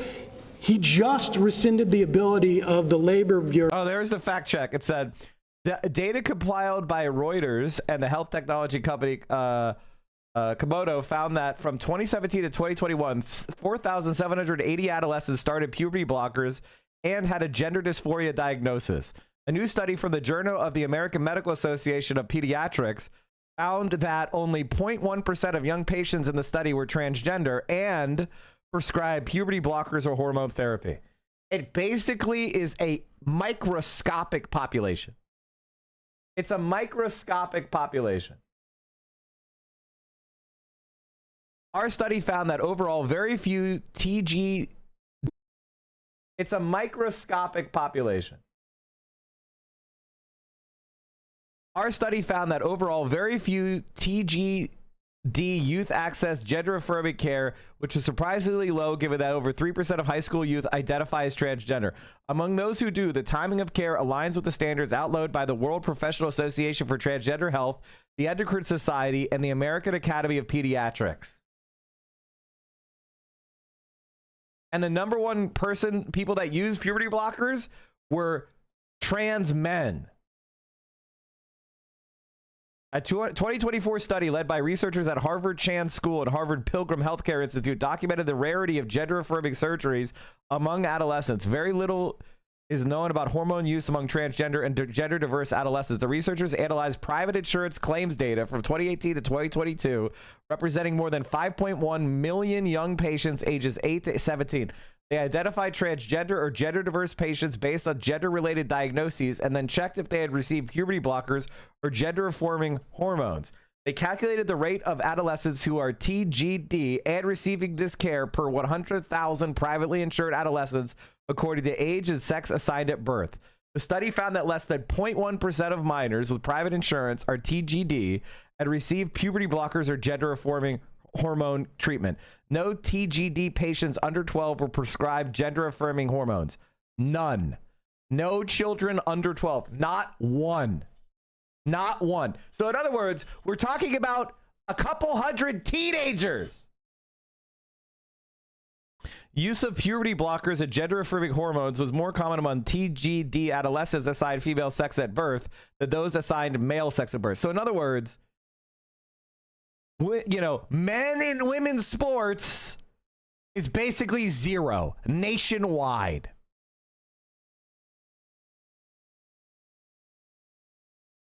See, but if you're a liberal, you need to go after these. You need to go after these couple hundred kids. And people want to talk about this shit. People want to talk about this shit. And yet there is example after example. A couple hundred children over a decade who are adolescents. There isn't example after example, you dumb fuck. There isn't. That's why you don't bring them up, you dumbass piece of shit. How is he hurting these people? He just rescinded the ability of the Labor Bureau to investigate discrimination in workplace.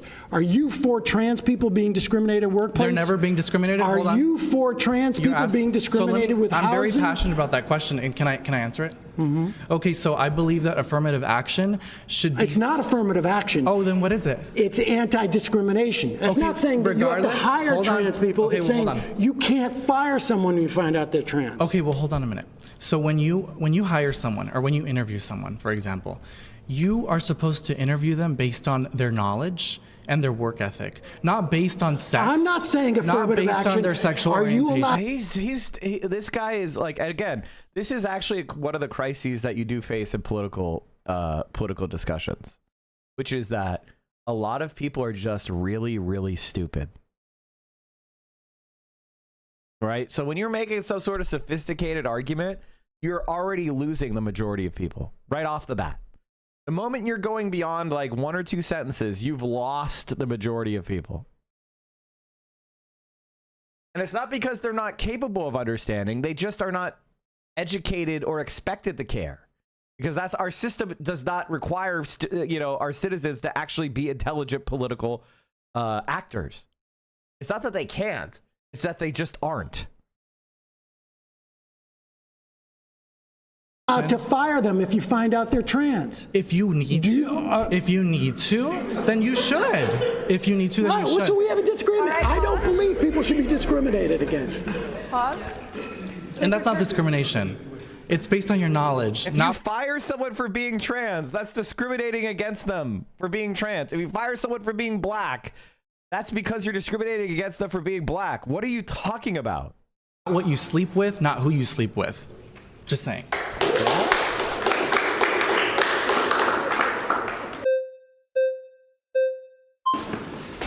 Oh, thank God. Hi. We have somebody else than those two dumb fucks. So I actually think that this liberal world order needs to be thrown away completely. Oh. You're a woman in spaghetti straps! You're a woman in spaghetti straps!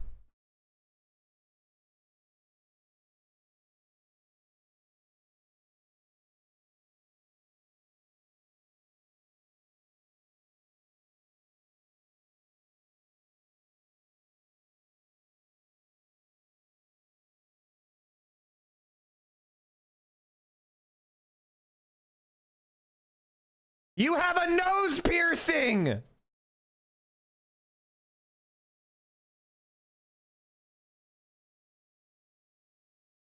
I legitimately, it's so funny to listen to conservatives. You are the physical embodiment of liberal cosmopolitanism. Are you a virgin? And I think Christian nationalism would be a good alternative. What we're seeing right now is just congratulations. Yeah, and thank you. And yeah, I think what we're seeing right now is ass motherfucker. It's a culture of death. This is the most suicidal generation ever. We have millions of children dying by abortion. People aren't even reproducing. We don't even have like a. Should we mandate people reproduce? No, I don't think we need to mandate. We can just stop them from killing their kids. You want to outlaw abortion? Yes. Yes. I mean, we have a fundamental disagreement on this, and my claim was that if you voted for Trump, it would be to your benefit if you want to outlaw abortion. I think it would benefit. He said, unless you're a billionaire, a fundamentalist, or a xenophobic nationalist, voting for Trump was a mistake. And she's saying, no, being a religious fundamentalist is good. The premise is, like, of course, like, what? They're too stupid to understand the premise. everyone. Yeah, I disagree. I think that that women should have the right to choose. I think that it would benefit everyone to bring back the family unit, to stop having women just thrown into the workforce. Maybe we shouldn't allow women to choose to divorce unless their husbands say it's okay. I mean, I don't really believe in divorce in general, so like, sure. All right. I mean, this I think though reinforces my point that that if you are, but it would be better for society. It would be better for everybody in society. And same with xenophobic like, what's the problem with xenophobic nationalism? Don't you think that's better for Americans in general?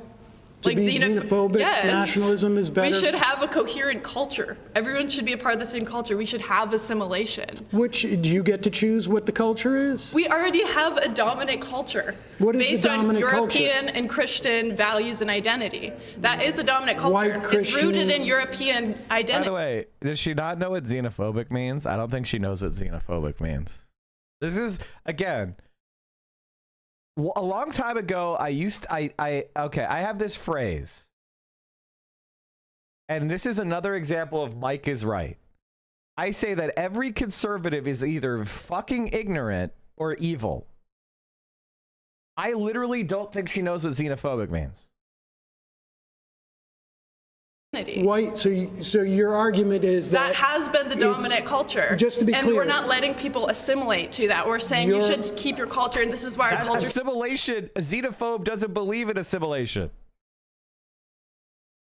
A xenophobe doesn't believe in assimilation. Are you confused? A xenophobe has extreme hatred and prejudice toward foreign people and races. They don't believe in assimilation. That's why they're called xenophobic. Xeno meaning other.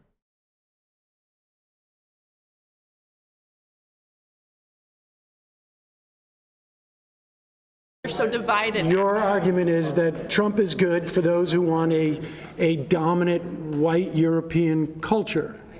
I mean, that is what America is. It's rooted in European identity and Christian values. That's what it has been. Would you really disagree with that? What is it then, if that's not the identity of America? Well, I think the identity of America... For the majority of time, America's been a country. You don't think that's been the identity? Well, actually, no. I think actually America was founded as a secular state. What made America strong is that we had a secular, no religious test. We had freedom of conscience. That's what made America a strong country, because people could come here, whether they were Protestant or Catholic, and they could leave behind the sectarian violence of Europe. You dumb fucking, like, actually brain dead. Actually brain dead. There were 100 years wars. There were religious wars between the Catholic Church and various denominations of Protestantism. There were religious wars between Christian countries and Muslim countries. There was vast persecutions of Jewish populations. And people said, hey, we're tired of living in that world. We're tired of people being killed over what they believe in their heart. So we're going to create a society where you have freedom of conscience, where we can't deny you position based on your religion alone. That's the entire point of America. It is a liberal society. And it's not a conservative theocracy, you fucking dumbass. Like, Jesus Christ, this is basic ass shit. I thought you guys liked the founding fathers. I guess you forgot to read. The identity of America has been, for better or for worse, a melting pot in that regard. Yeah, maybe since like the 1960s. Even then, we.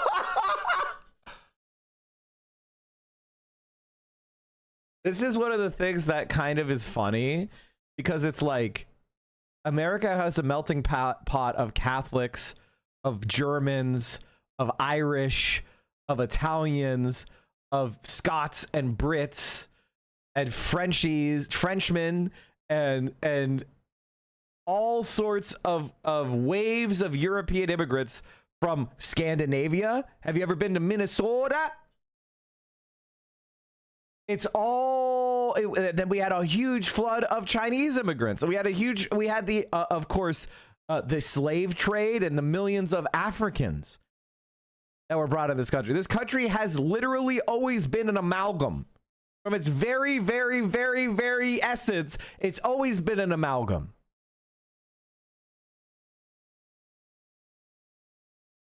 We had this idea of a melting pot literally means assimilation too. It means melting. It means it doesn't.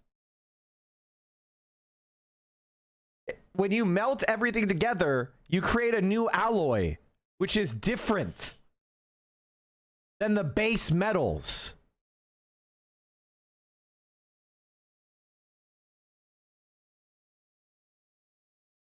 Like, that's the whole point of melting, because it changes both metals into a new thing. That's what melting pots are for.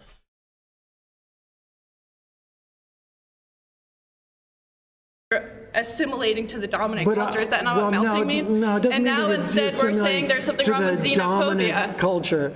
No. I mean, look, I got to be honest with you. Like, I think people don't know anything about metallurgy, so these analogies that used to make sense when people had a little bit more like knowledge of how material reality works, like they've kind of forgotten what these things. They think of melting pot as like chocolate or something. I don't know. They don't really know about metals and forming like bronze. You know, you take copper and you take what? Bronze. Bronze is copper and tin, right? And so what happens is you take copper, which is soft, and you take tin, which is soft, and then you alloy them together and you form bronze. And bronze is much harder than either of the constituent elements. So you've made something new that is better. That is what melting pot is supposed to mean. It means you throw in the things from all over the world, and what comes out the other end, what you pour into the fucking form, is a new alloy, which is different. Both sides are different, not just the one side. That is what is supposed to be America. That's the analogy, you dumb fuck. She thinks a melting pot is a fondue dip to cover other things, so they are all coated in the same thing. Yeah, she thinks of the melting pot as going to fucking Melting Pot, the fondue restaurant, and dipping, you know, brownies in white chocolate. That's what she thinks it is.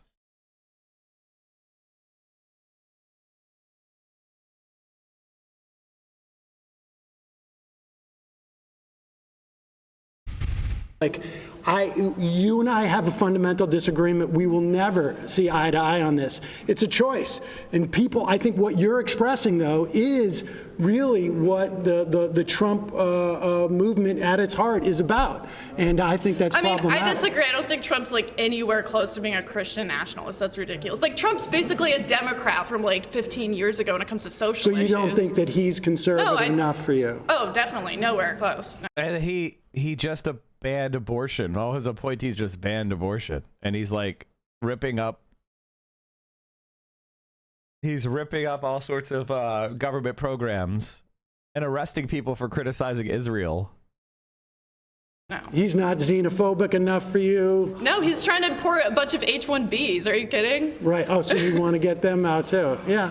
No, I mean, I think you're making my argument for me. All right. Well, okay. I'm just saying he's not even in this. Okay.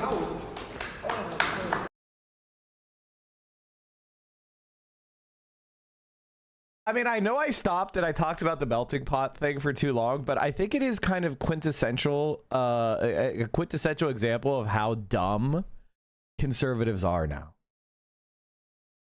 Conservatives are literally brain dead fucking morons. And they use analogies and words and they don't know what they mean. My next claim is the GOP will destroy... My reaction is like, if I were to run into a woman like that, I would say like, why are you talking about politics? You believe women shouldn't have political takes. Sit down and shut the fuck up. Demonstrate your ability to be quiet. You're advocating that all women should be forced to be quiet. How about you start with yourself and show me how it's done?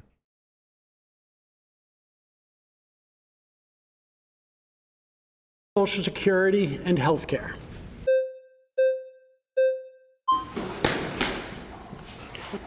Nice to see you. So my 25-year-old conservative family member asked what shrapnel is and can't find Mexico on a map. Oh no. What if Social Security should go away?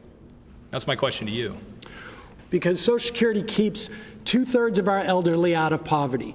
And not only does it keep our elderly out of poverty, it's essentially a social insurance program that protects you if at the end of your life you don't have enough money to survive. For right now, do you know that it's also the albatross around our generation's neck? No, it isn't. Okay, so let me just explain this. Well, you're going to go back to lecturing me about Social Security. Well, we don't that's have. what we're talking about. Social Security. Yeah, Social Security is one of the top 3 funded. Social Security is almost the biggest thing that our government does. Exactly, and we are more than $30 trillion in debt. Well, first of all, Social Security cannot contribute legally to the deficit.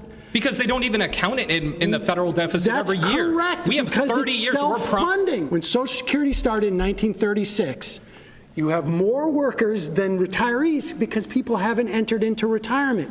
By 1970, it was at 3.5 to 1. Now it's at 2.5 to 1. But productivity has increased during that time, so the amount of money paid into Social Security has been up there. The reason why we are running out of money just for the trust fund, not for Social Security, like I say, if we do nothing with Social Security now, it is statutorily unable to contribute to the debt. The math is right there. The reason why the trust fund is running out is because wealth inequality has hoarded so much money above the cap. You don't think it's because the government does a terrible job managing their money? They have a... What the fuck? You're so stupid. You're so stupid. One of the things that's really incredible is we've already tested this, right? We have 401ks, and you know what happens with 401ks? The vast majority of people do not save enough money to retire in a 401k. The people at the very top, you know, the top couple percent, they do great with 401ks. But everyone else, and IRAs, they are not effective for the vast, vast majority of people to survive in retirement. They just aren't. Social Security is the majority of, I think, a plurality of seniors' income. Like, these are people who just don't know what they're talking about at all. Huge spending problem, and they go, oh, look at all this money we have for Social Security that's earmarked for 60 years from now that we're just going to spend on something right now. 40 years ago, they predicted this.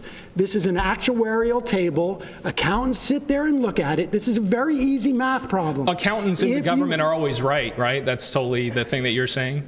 That they're always correct about money, right? That's why we have a $40 trillion debt problem. The problem isn't the math with the $40 trillion debt problem. It's you have tax cuts. It's the spending problem. I totally agree with you, which I would argue is part of why Social Security's gone in the hole already. That's simply not true. Oh, okay. So we're out of money from the Social Security bucket. No. Statutorily, by that I mean by law, Social Security pays for itself. If we do nothing, the 6.2% that your employer and your employee pays into it will pay out 78% of benefits starting in 2033. And why is it going down? If everything's so much better, why is it only 78%? If we raise the cap, there's a cap right now at $176,000. So, for instance, if you make $100,000, you pay $6,200 into that. A year, A year. But if you make $4 million, do you know how much money you pay into Social Security?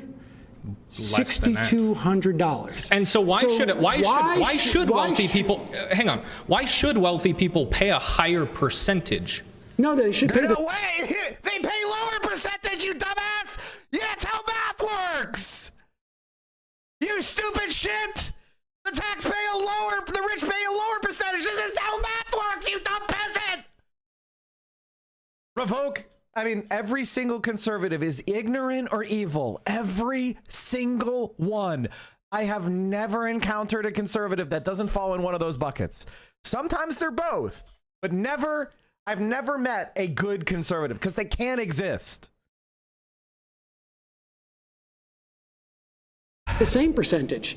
6.2 on $400,000, 6.2 on $1 million. And why should they pay even more money at all? Because they make more money? Again, you fundamentally... Yes, they can afford it. It's called the diminishing marginal utility of money. The more money you have, the less money helps you. So you can afford to pay more for the maintenance of society so that people aren't on the streets killing your ass because they can't survive. You want to have a stable society?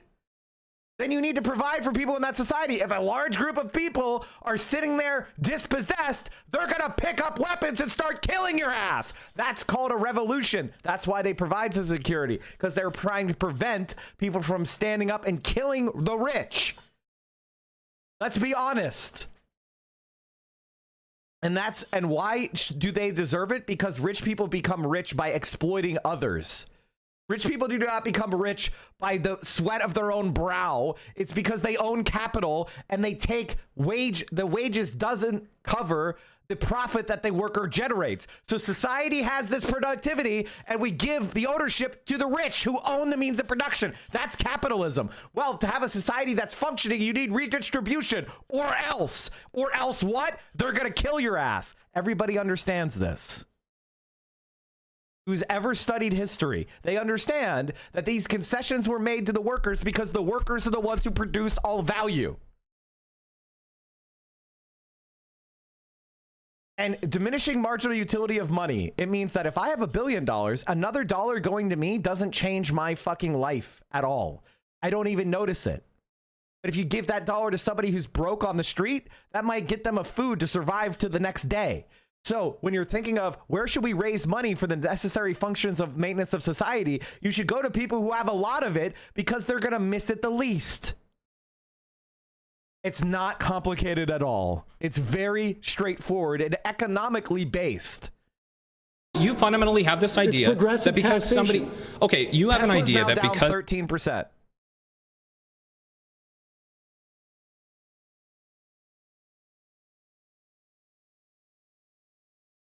somebody makes more money, that's fundamentally wrong, right? No, I don't think it's fundamentally wrong. I think that they should pay more taxes into it. Now, I do think as a society, we should not allow billionaires. So, for instance, they can pay more taxes generally, but why should they? The highest tax rate was and the greatest expansion of our economy. Hang on, does a billionaire get more money from Social Security if they went to go take it than I would? No, of course not. So why should they pay more? I'll tell you why. Because it is a social insurance program that keeps you from being in poverty when you're a senior. And the reason why I think billionaires should pay more taxes than other people, even a higher percentage, is because it works better for society. The greatest expansion we've had in this country in terms of economics and the least amount of wealth disparity was in the 40s and 50s and 60s in this country. Do you know what the top marginal rate was? It was high.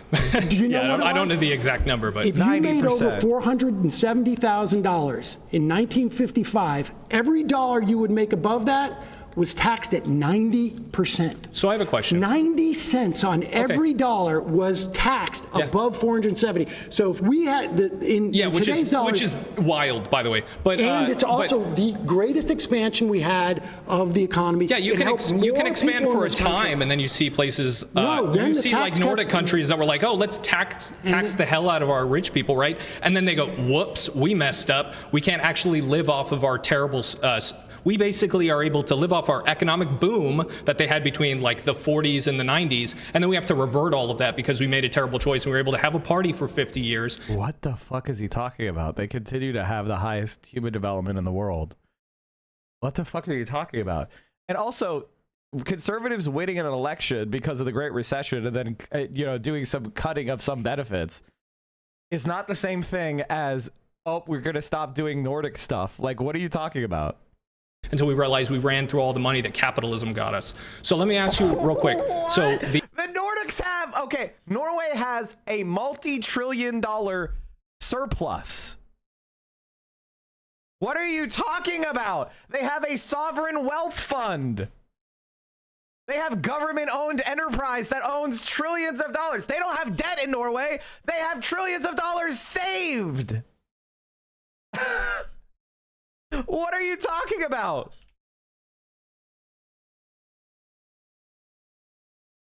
They have $1.738 trillion saved. The Government Pension Fund of Norway is the sovereign wealth fund collective owned by the government of Norway. It consists of two entirely separate sovereign wealth funds, the Government Pension Fund Global and the Government Pension Fund Norway.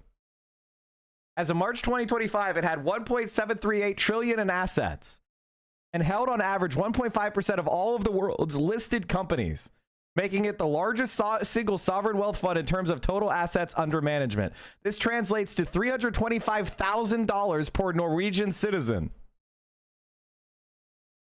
It also holds portfolios of real estate and fixed income investments. Many companies are excluded by the fund on ethical grounds. So in Norway, they have $325,000 saved for every Norwegian citizen. And he says it doesn't work, ladies and gentlemen. The average person, right? Right now, they fundamentally look at Social Security, young people like me, and they go, I'm going to have that money sitting, waiting for me when I retire. Since your opinion is whatever works best for the average person is better, wouldn't you rather shift towards something that I would agree with, which is getting people that are 19, 20 years old into funding their own retirement rather than relying on other people to fund it for them? You're talking like the 401k. Sure. Well, not just the 401k, but IRAs, any other type of retirement. Would you agree? Would we agree with that? Social Security was set up as part of a three-legged stool where back in the day when I was a kid, we had defined benefit pensions, where you'd know how much money you would get out. Yeah. That all shifted in the 80s to defined contribution, where you know how much you put in. The 401k started during that Reagan era. It has been a disaster because the fact of the matter, for better or for worse, people just don't save in the way that you're talking about. Why? It would be nice if they could. If the government were changing the mindset and actually pushing that culture. Does this guy have a job? Let me see the 401k.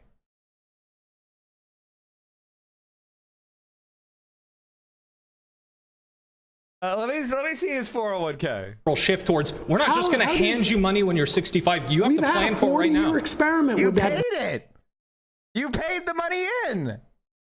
It's not handing you money. It's you paid money in to fund the old people when you were working, and now you get the money when you're done. It's not handing. It's called society. It's sort of like when we give a child a bottle, we don't say, why are we giving you that milk for free?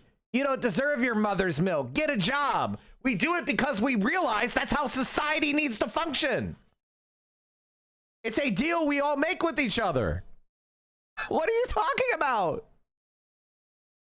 The government affecting the cultural mindset, and it failed. We've had a 40-year experiment of everybody. You know what my parents say? Do you know what grandparents say? They go, well, I'm just waiting for my social security check to come in, rather than I have $800,000 waiting for me because I thought about it when I was 19 and 20. For $800,000 isn't enough to survive. Are you dumb? Are you actually dumb? I didn't have this grab bag of money waiting for me. You're assuming that you're assuming that by the way, do you understand that the value of a Social Security, like, does he understand how much it's actually worth? Does he understand how much money you actually get?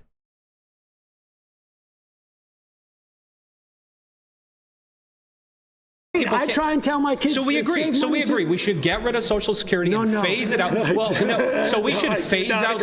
How would you listen to this idea? You phase out Social Security to where people who have 5 years left before they retire get 100% of the benefits, and then people like me who have 40 years until we retire, I'm not going to get it. I have to. I'm going to get screwed either way. No, you really think I'm going to get Social Security someday? I guarantee you, at the very least, you're going to get 78% of your benefits. That's awesome. I'll get $9,000 a year. That's great. That's what he thinks it is. It's $5,108 a month. If this guy's such a fucking baller, this year the max benefit is $5,108 a month. If you're such a baller and if you're always maxing out your Social Security. Like if you take full retirement benefits at age 67, it's $1,000 per month. Like it's something like that. Calling for our government to increase the cap, in fact, get rid of the cap, then your grandkids will get Social Security. I would much rather, and again, maybe we'll just disagree, but I would much rather result to, hey, 20-year-olds, please save for your own retirement, invest for your own retirement, because the government is bad at dealing with money. And what happens Don't rely if they on don't? them. What happens if what? What happens if those 20-year-olds don't listen to you? The same thing that happens if a 20-year-old just doesn't go and get a job because I tell them to. No. They're going to have a problem, but that's not my fault. No, I got news for you. It's not your fault, but there used to be in New York City 30,000 people sleeping on the Bowery. No one in this room was alive before Social Security. We've all lived under this, just like the and it income has tax. been the most successful government program in the history of our government. Things that are successful don't just start to die out and end up in the dying out. It's the grab bag of money, the massive excess that was there in the early years because of the 42-to-1 beneficiary. There wasn't a massive excess in 1936. 42-to-1 is a massive excess. There weren't that many people who had entered into the Social Security program. And the fact that in 1970 it was 3.5 workers to 1. Now it's 2.5, but productivity has increased it. I've told you why the Social Security Trust Fund is running out. It is because of wealth disparity. Billionaires hiding and hoarding their money above the cutoff line, which is 176,000. That's the cap. If you remove the cap, their money. Your grandkids billionaires aren't keeping $2 billion under their mattress. They're investing it back into. They're just putting it into some stock market, or they're just looking around. And what do you think a 401k or an IRA relies upon? It relies on the stock market and things like that. Yeah, a 401k relies on the stock market, and I knew people who were retaring in 2008 when the stock market tanked, and they got screwed. Well, that's a whole other problem. I would argue that's largely driven by the government being, once again, terrible with policy and creating bad economic hazards. Social Security is there regardless of what happens with the stock market. Okay, pause. You've been voted out by the majority. Please return to your seat. I wouldn't shake any of their hands.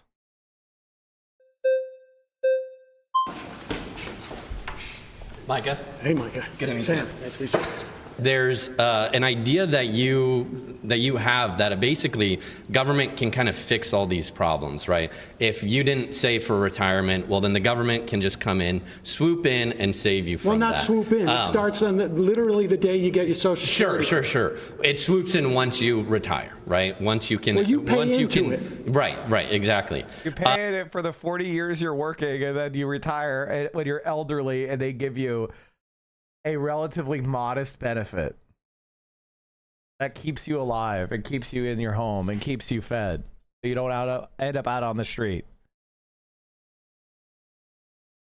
And so you believe this idea basically that government is an effective organization, which it does time and time again. If you look at history, that's proven. Personally, I could just say this. I have two feelings on this. The first is like, this is obviously wrong, but on the other hand, if more Americans believe this, the weaker the United States is going to be against China. So it's like, if I want communism to win, do I really want to convince conservatives that we need to build up the American state? And the answer is like, I don't know. I don't know if that's right. Like, it's going to hurt Americans, right? And I'm an American, so that sucks. And most of the people I love are American. But on the other hand, that, you know, the more we build up the American state, the more people like this guy are going to dominate the world. And it's like, well, maybe he's right. The government can't do anything right. We should privatize the Pentagon. Get rid of the Pentagon. Let's take the Pentagon budget to $0. Proven to not be true. When you're hitting at retirement, you don't know. This is an insurance program. That's it. It's an insurance program, and it basically says you're insured against eating cat food when you're 65, and it works. It works. No, it doesn't. You should have, well, one, you should have your own personal. How doesn't it work? How doesn't it work? Yeah. Well, I mean, we've already discussed the details of how it is just completely failing as a program. Like, well, how is it failing? Because I'm not going to receive any Social Security I've already benefit. told you right now. I know. Yes, you were. Well, by the way, this propaganda where it's like, I'm not going to get it. I'm not going to get it. That was spread by people who wanted to steal your money, bitch. You are going to get it. unless people like you succeed in destroying the program and revoking it. So let's assume that you did get it. Assume that I got my way and we raised taxes on the rich and you got Social Security. Would you want to get rid of it then? Instead of assuming that you succeed and you ruin one of the most important programs that we've ever had, let's assume that we succeed. Don't fall for acceleration propaganda. Socialism will magically win if U.S. fails. People need to be primed for revolution. I'm not saying that we're going to revolutionize America. I'm saying the American superstructure will collapse. Therefore, who's going to take the mantle of capitalist oppression worldwide? There isn't anybody. Therefore, what becomes the most powerful state in the world? Communist China. 1,000 flowers are going to bloom. It isn't about Americans getting socialism. I'm saying that we're going to lift the American boot off the necks of Latin America, of Africa, of the Middle East, of Southeast Asia, and we'll see what happens.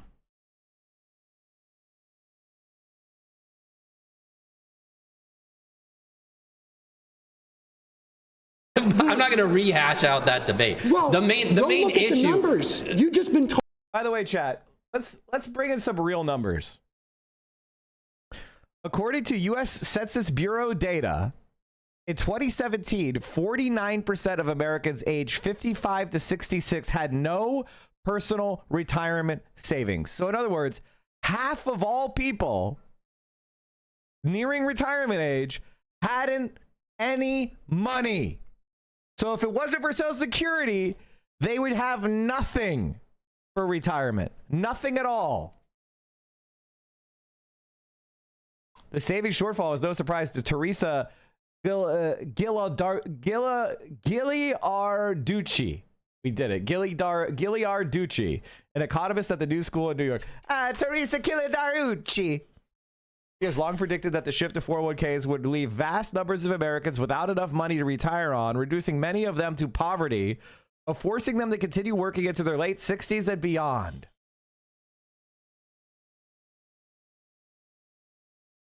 That so many people still do not have 401ks or find themselves like Jen Forbes in such tenuous circumstances when they do is proof that she refers to this 40-year experiment with do-it-yourself pensions has been an utter failure.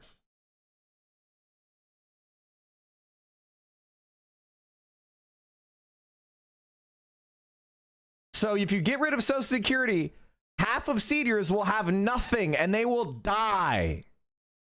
Told this, and you know why you've been told it? Is because they want to raid it to give tax cuts to rich people. That's why. So are you saying there are the Trump tax cuts were only for rich people? You're saying no, I'm not saying they're only for rich people. Oh, okay. Then how could rich people benefited more from it than low-income people? And I would and say, what do you mean benefited more from that? Because we already went over the percentage numbers, and we know that's not true. They don't need the money as much, and they don't need it. What are you talking about? These rich people are the people that are investing in smaller businesses. These are the people that are giving other people jobs to allow them to provide for their family. Okay, pause.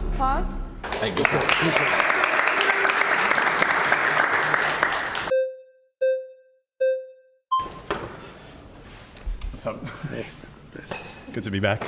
Nice to see you. Okay, yeah, nice to see you too. I want to zoom out a little bit. Okay. So obviously you're pinpointing on Social Security, and there's a reason for that. And healthcare too. Oh, okay, but Social Security is the program that you're very concerned about, and that Medicare. I'd love a Medicare for all program, but go ahead. Yeah, so I think the reason you're focusing in on Social Security precisely is because Social Security is the most successful in a shadow of social welfare programs and government spending. That it's like the Democrats. It's also the biggest bucket of money. It is the biggest bucket, but the Democrats have these social programs and this deficit spending, and it just never ends. It's never enough money. So you're focusing on Social Security because it is the one successful child, but you're ignoring all the social welfare state that we've become. Social Security and Medicare and Medicaid make up the majority. Over like a right. So 70% of our federal spending is mandatory, and that, you're right. It's Social Security, Medicare, Medicaid, interest on debt. 8% of who we're paying for that. So the Democrats run on this. Essentially, they want a welfare state. So yes, Social Security might help a lot of people, but it's like we're closer to a welfare state than we've ever been. 38% of the GDP in the U.S. is government spending. That's the highest since World War II. So us conservatives, we're trying to tell you, like, you guys are fiscally really So are you irresponsible. worried about the tax cuts and what that does to the debt and deficit? The tax cuts increased revenue. No. Yes. I want to tell you about Kansas. Okay, tell me about Kansas.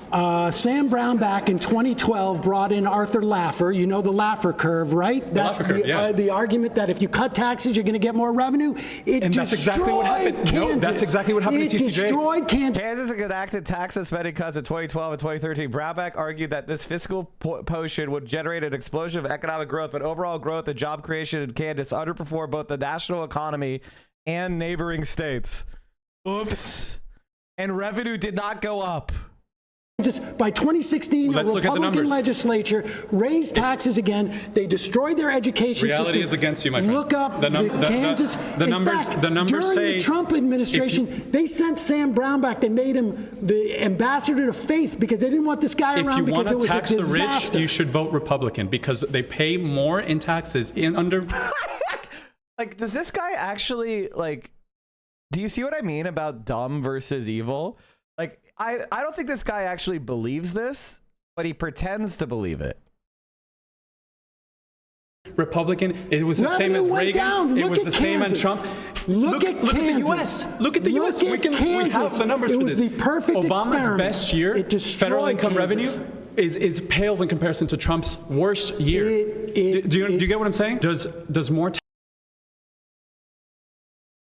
The Kansas tax cut experiment.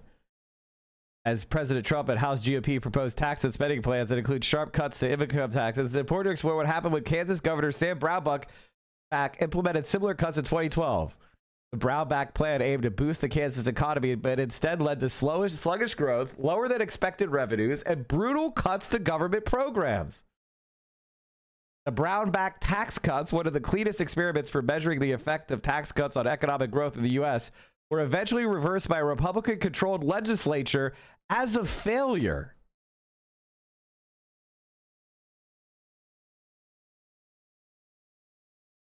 Under his plan, the tax rate on pass-through business income fell to 0%. The idea was to boost investment, raise employment, and jumpstart the economy. The program in Kansas served as a lab test for how supply-side tax cuts may work at the federal level. In Kansas, however, these tax cuts proved unsuccessful. The Kansas economy did not grow faster than neighboring states, the country itself, or even Kansas's own growth in previous years.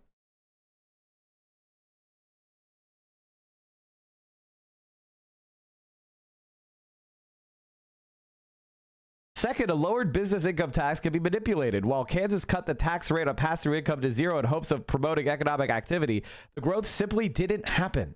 In reality, many people in Kansas recharacterize income from labor into business form in order to take advantage of the 0% tax rate.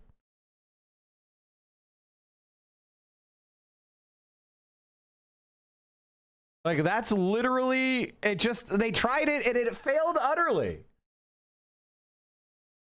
Taxes necessarily equate to more revenue? Yes. No, that's where you're wrong. So if you look at TCJA, and I'll say the numbers again, the top 1% paid more into the system. GDP grew, wages grew 3% year over year under TCJA. So when you're saying tax the rich, like, it sounds like you're actually a Republican. You just don't know it yet. You're confusing causation with correlation because Obama's economic recovery was way too slow, and I agree with you on that. Way too slow. Way too slow.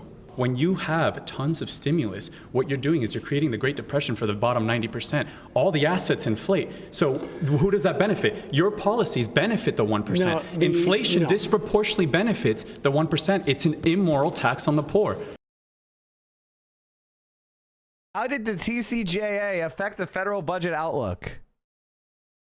At the start of 2017, congressional Republicans often spoke about revenue-neutral tax reform. The revenue losses from tax cuts would be offset by rolling back tax breaks or introducing other taxes, most notably a destination-based cash flow tax, something called the border-adjusted tax. The destination-based cash flow tax attracted intense opposition from business groups, especially retailers, and was eventually dropped. Lawmakers then pivoted to a combination of tax cut and reform. The TCJA was the result. The Joint Committee on Taxation and the Congressional Budget Office have published several estimates of the TJA's expected budget impacts. These estimates all show the TCJA substantially reducing revenues and increasing deficits over its first decade.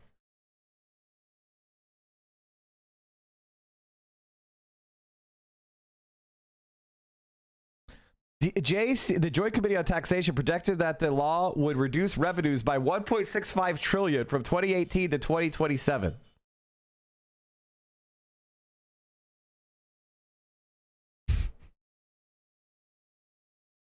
So in other words, they cut taxes and it reduced revenues and increased the deficit. Way to go. And that's exactly what happens when they stimulate. Inflation was not a function of monetary stimulus. It absolutely was. They increased the money supply by $6 trillion. No, I understand they did that. I understand they did that, and they could pull it back on taxes with the wealthy if they wanted to. You're making an argument for higher taxation. Okay, do you think taxing people makes the country wealthier? Is that what you think? Does it make the country wealthier? Do taxes make us wealthy? Is that government increasing taxes? Are we now more wealthy? Do you think that the only way you create wealth is by producing? You said the money supply expanding was bad. Now you're saying the money supply contracting is bad. Which is it?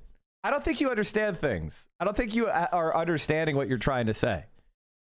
If the money supply expanding caused these problems, taxation is the way to contract it, thereby alleviating those problems. So you want to expand the money supply, but then also not, like, it doesn't even make sense. Like, again, he's just saying shit. If you tax and spend, government stimulus can, yes, increase GDP, of course. Is GDP wealth? Is GDP wealth? If we import 10 million immigrants and our GDP goes up, are we now wealthier? If the housing That's how you measure wealth.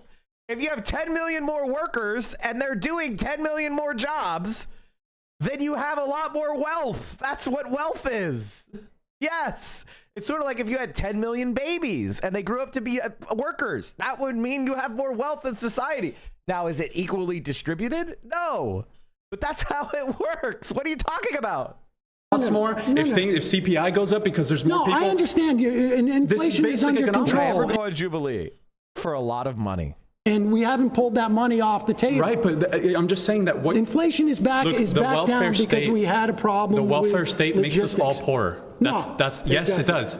And you can see it across history. If you compare, people want to come here for economic opportunity. We don't want handouts. We want opportunity. That's why as an immigrant, that's why my family came here. We left the socialist paradise. It's garbage. The people that come here want economic opportunity, and you're stifling that. You're undermining capitalism and the free markets with your utopian vision. There is no free market. Well, there's not anymore. No, there's never but now there used to be. No. That is what makes America the greatest. That's what makes the greatest. America is the greatest economy in the world because of the free market. Free market capitalism is the most ethical and moral. America had was when we had 90% tax. That's not true. The numbers are against you. The greatest economy in the world is China, dude. America's very good at like massages and lawyer fees and business-to-business software. But if you're talking about like, moving steel around and building buildings and bridges and railroads, it's China. If you're talking about pushing paper, America's the best economy in the world. Also, there's nothing funnier than the idea that socialism fails, which is why we have to sanction them with our Navy. Socialism is so unsuccessful. That's why we need to do everything we can to destroy these countries that are trying to experiment with different forms of economic organization. Because the market will win on its own. 1940, 1950, 1960, the highest top marginal tax rate was 90%. What happened in the 70s? And when Milton Friedman predicted stagflation in the 70s. He didn't predict shit. He did not predict stagflation, you dumb bat. What happened is there was an Arab oil embargo. That's what happened. The United States didn't produce enough oil, and the Arabs embargoed us, which caused an energy crunch, which led to stagflation. We supported Israel, and the Arabs said, we're not selling you our oil then. And we ate shit. That's what happened. social welfare. We had OPEC. We had your an welfare oil shock that drove inflation way up, and that was a function of OPEC.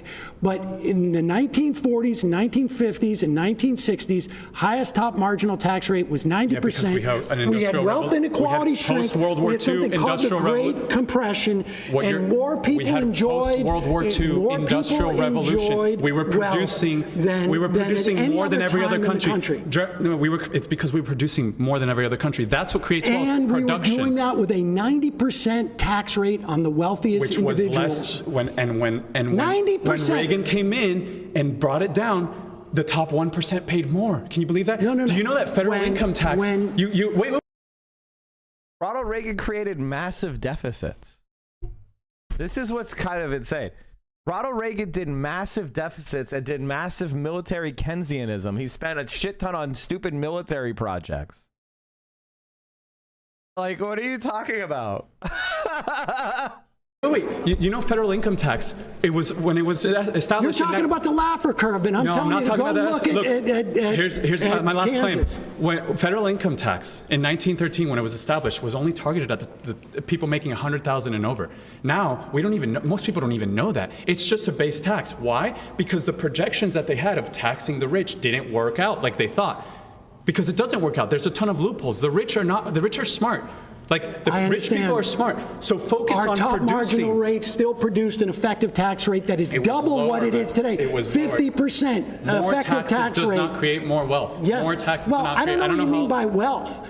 I mean, wealth is very simple. It's production of goods and services. That's what wealth is. That's not what wealth is. Wealth is capital, not production. Like, that's what traditionally you mean by wealth. If you mean general prosperity, consumption of goods and services, the United States of America relies on debt finance consumption. Taxes, money. People think money is more wealth. Taxes money buys wealth. Creates less wealth inequality, and then you have wealth that is shared by more people rather than being in the hands of a plutocracy or a plutonomy. And then you get stuff like an oligarchy. We've seen what happens today. when you punish your top producers over and over again. They leave. They stop producing. The government. Where are they going to go? Europe? Where are they going to go? China? Where are they going to? Lula's Brazil? Shine Bomb's Mexico? Where the fuck are they going? What are you talking about? Peter Thiel Island?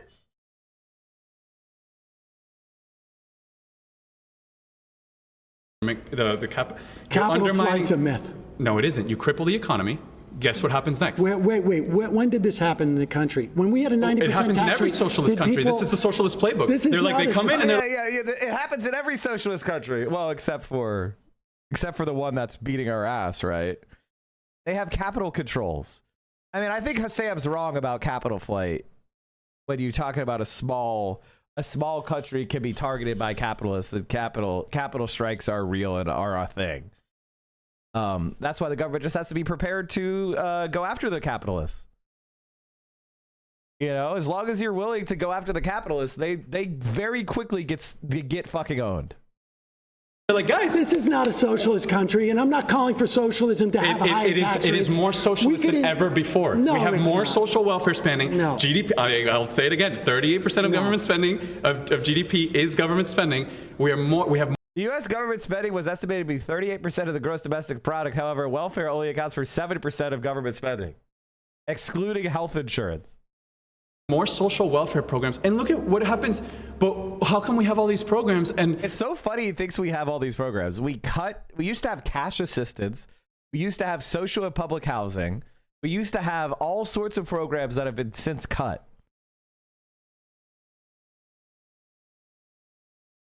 Yeah, this is just the primary. This is the primary. Who gives a shit? I don't care about liberal primary. The black community is still living in poverty. What programs are you talking about that are geared towards the black community? We during in 2021. What do you mean, what programs? We expended. Hold on. In 2021. What do you mean, what program? Hold on. Which program? Please explain the program. I would love to hear the programs you think are geared to the black community. Please explain. Money is enough. When is it enough? You have the richest country in the world We offered $300. The way you guys think is just insane to me. Like, let me just finish this. All right, go ahead. In 2021, we extended the child tax credit, which is basically a payment, $300 per social welfare. Yes. We cut child poverty in 1 year by 45%. By 45%, but because no Republican would join the Democrats and looks like the fact check is true. Sinema and Joe Manchin voted against this provision in Build Back. I'm talking 2021. From 2021 to 2022, we cut child poverty in this country by 45%. Look it up. I feel like when I look at it, I guarantee you, I will give you my phone number. You call. This is the problem with all these debates. This is the same thing that happened to me with Destiny, right? Like, when you have facts and you're right, all they do is go like, well, I don't believe it. They don't know anything, and they just show this kind of like arrogant sneer, and they rely on the fact that it's 20 conservatives in the room. Right? So they have what they feel like is a social consensus. But in reality, they're dumb as fuck. If I was wrong, all right, we'll call. I'll do it off camera.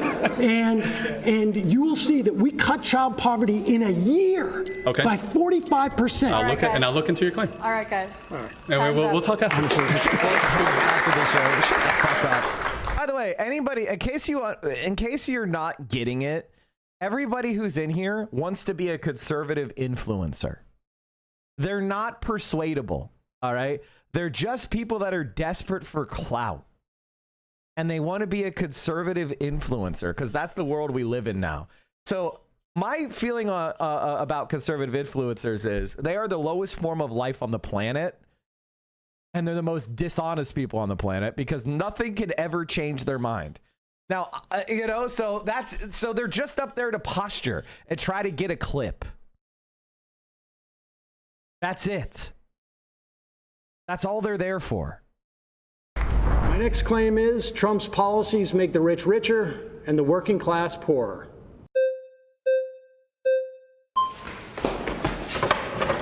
Hello, sir. Hey, Hunter Howell. Nice to meet you. Nice to meet you. Okay, so do you mind if I ask what policies in specific are you referencing to? Tax cuts for the rich. I think his idea of tariffs on countries in the way that he's talking about will make people poorer. I think all the work that they're doing in the anti-union shit they're doing in the National Labor Relations Board, the fact that they are fighting to basically reduce OSHA and any kind of protections against like employer abuse. I think the stuff they're doing to get rid of the Consumer Financial Protection Agency so that banks can screw you, all those are going to make working class people poorer. In terms of attacking the government agencies will make people poorer because, when you get agencies that are supposed to protect us from corporate interests, they will externalize their costs, those corporations, instead of actually assuming themselves. So their profits are made on the backs of all of us, whether it's our health, our protection from consumer rights, worker rights. His anti-union policies will make us poorer. So real quick, I'm going to touch on one of the things that you said. Now, there was a lot to unpack there, but there's a lot of policies. We'll start at the very beginning. You talked about taxes. Let's talk about, in his first term, the Tax Cut and Jobs Act of 2017. There are a couple things in that specific policy that actually do benefit the middle class and the lower class more than the top 1%. So you mentioned taxes, right? But in that, from the IRS data that came out, the middle class and lower class got affected. I think they ended up saving like 3 to 4% on their taxes, on their tax cuts, whereas the billionaires only saved 2%. So if we're talking an actual dollar amount, sure, the billionaires saved more, but they also make a lot more, right?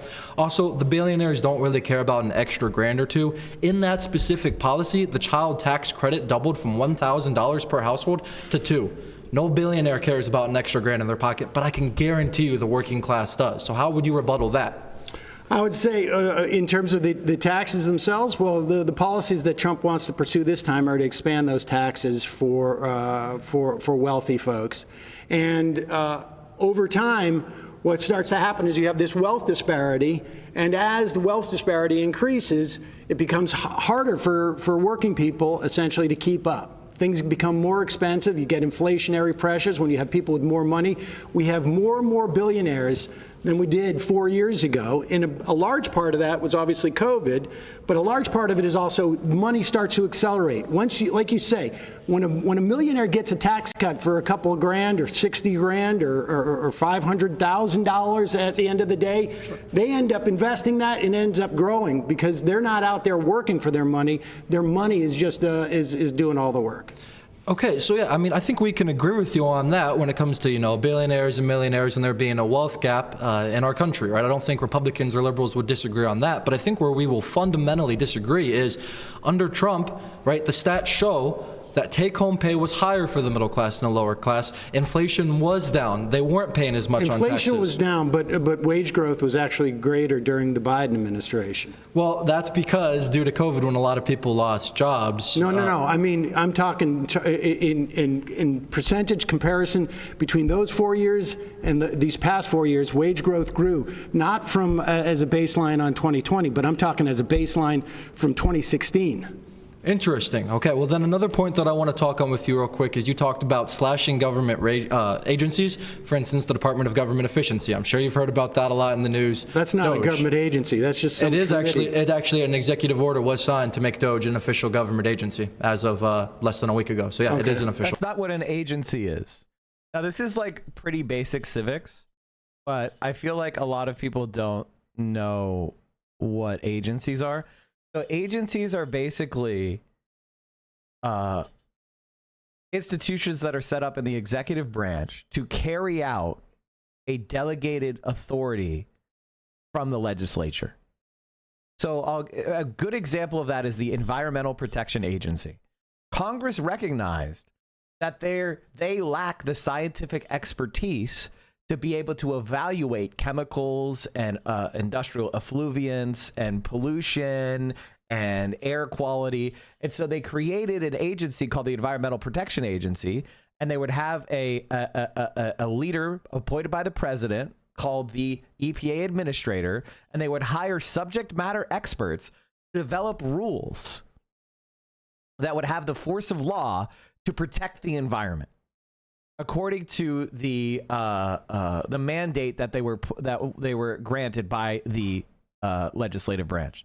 So it's a kind of a melding of executive and legislative authority in a delegated bureaucratic agency, because Congress recognizes that they don't have the expertise to know what level of lead should be in your water or what level of pollution is tolerable in the air or how you should distribute, so they create this. That's what an agency is. The president just saying, I want these bunch of guys to exist and signing an executive order is not an agency. Government agency. So obviously we're talking about money. DOGE is not a full government agency. President Trump recognized an existing group within the executive office of the president to form DOGE, which has team members working with agency heads. Want people to be able to afford a house. We want them to be able to afford to raise a family, right? As a young man myself, I want to be able to grow up in America and be able to afford food one day, right? I mean, I can't now, but continue that. And at the way things are going, it's unsustainable for people on the left, people on the right, people in the middle. So we have to come to a common ground on how to fix that. What's unsustainable? The fact that cost of living is increasing year after year. What does DOGE do to inhibit cost of living? Yeah, absolutely. So what DOGE is going to do, the Department of Government Efficiency, is slash a lot of the federal spending, right? So what happens when the feds... What spending is going to get cut? So I'm getting there. 1 second, sir. So what's going to happen is the Department of Government Efficiency is going to slash a lot of... Say the Department of Government Efficiency again. You can just say right? You don't have to say that whole fucking dumb acronym out loud again. You can just say if you need some time to think. I would honestly prefer you say than Department of Government Efficiency again. Federal spending. What happens is the government, Republicans, Democrats alike, spend a bunch of money that, excuse my language, but it's nonsense, right? They spend it out here, they spend it out there. Be more specific. Can you, this is what's so tiring in politics. It's so tiring to listen to people's bullshit rhetoric. If you sound like this when you talk about politics, you are a dumb fuck. You are a dumb piece of shit. If you fill up time just saying nothing, and this is absolutely nothing, you should shut the fuck up. Specific here or there, are you talking about cutting for defense? Because they're not going to cut defense. Well, for example, wait a second. Well, no. Let me finish. Okay. $175 billion to Ukraine, first and foremost. That was a bunch of nonsense. So we're going to talk about that, but we also have a bunch of other things in the Defense Department, as well as a bunch of DEI departments. Well, they're not touching, first of all, there are no DEI departments. That's completely false. Listen. Defense spending is not going to be touched by Doge. Ron. And when you talk about the government, what's the biggest expenditure government has? Our military and Social Security are our top two. And Medicare and Medicaid, right? Now, they're not going to touch the military. Are they going to cut Social Security? You're asking me like I'm part of Doge. No. Well, you're telling me that Doge is going to help everybody here. And I'm telling you, if they cut Social Security, everybody in here is going to get hit. Because these folks are going to have to pay for their parents, because Social Security keeps 2/3 of our elderly out of poverty. So tell me what they're going to cut that's going to make it easier for Americans. I already did. What? I told you the $175 billion that we've sent to Ukraine. We're no longer going to so be... He's going to... Yes, so Donald Trump has signed an executive order.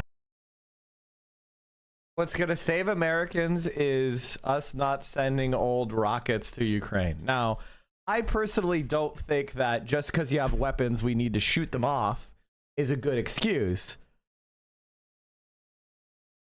But that is not going to improve Americans' consumption.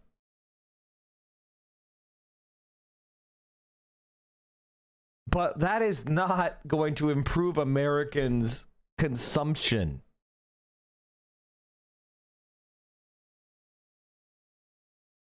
You've been voted out by the majority.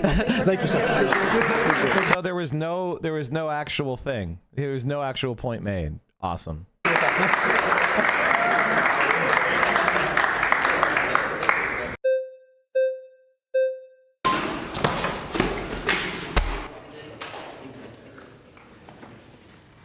Okay, so why did we see a higher increase in the top 1% paying as part of federal income revenue under TCJA? Why did we see a higher increase in the... So under TCJA, it was passed 2017, It was effective 2018. 2018 and onward, we actually saw the top 1% pay more. They had more of the federal income tax burden. They paid 45% as opposed to Obama. During Obama's tax plan, they only paid about 40 to 42% of the federal income tax. Because they got more money. Right, okay, so they got more money. They got richer. But why are they paying, and why did they get richer? So this goes on inflation that... I mean, that's my point, is the rich are getting richer. Right, but why would you say that they're getting richer? But you mentioned inflation? No, they're not. Well, I mean, I think that inflation, to the extent that there was money that wasn't a function of like logistics and other problems that we had during COVID, yeah, the rich got richer. Not all inflation is a function of monetary inflation. That's true, but when we look at COVID and we can see that they increased the money supply by 40%, they added $6 trillion, and you have a Federal Reserve System that's doing quantitative easing. And Trump did that. Trump did that. Trump did almost all of that. Like, what are you talking about? That was a bipartisan reaction to the pandemic. And it was necessary to avoid, mass catastrophic collapse of consumption and societal breakdown. And pumping stimulus into the economy, you can attribute that to left-wing policy. The entire Federal Reserve System is Keynesian economics. Those are very... No, it's not. The Federal Reserve is not Keynesianism, it's monetarism, which is exactly what Milton Friedman taught, you dumb rat fuck. You don't even know who taught what. You don't even know what taught what. Milton Friedman was a monetarist. Why are you nodding yes? Left wing. Well, I can tell you this, inflation went up in... The Federal Reserve ebbs and flows between monetarism and Keynesian economics. No, it doesn't. Keynesian economics is around fiscal outlays. The Fed doesn't do fiscal outlays. It doesn't do fiscal outlays. It just affects the monetary supply by changing interest rates. And the only interest rate it could change is the federal funds rate. What are you talking about? Unless you're talking about quantitative easing programs that have to be granted statutorily by the government. Again, but that's not Keynesianism. Somebody save me. Somebody save me.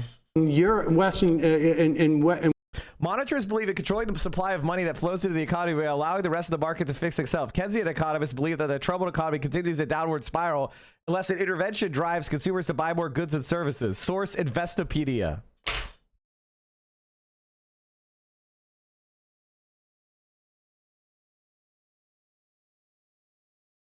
Can you imagine? I mean, like, if you don't understand anything about like government policy, do you think reading this means anything to anyone? In Western European countries, the same rates that it did. That had stimulus. No. They didn't have the same level of stimulus that we did. No, they did. They absolutely did. They did. You can look at Japan. Yeah, I hear this topic all the time from the Democrats. They say, oh, inflation was global. Not true. China never went above 3% inflation during all of COVID. And they were actually, they were under deflationary. You know what? Let's have a compromise. Let's do the Chinese form of government. I agree. You know what? Who says we can't compromise? I'm a compromising kind of guy. I'm in favor of a one-party communist state with 60% of the economy being state-owned enterprises. I'm in favor. This is a good policy. I'm in favor of this is a good idea. This is a great idea. I'm in favor of this one. We can reach across the aisle on this one.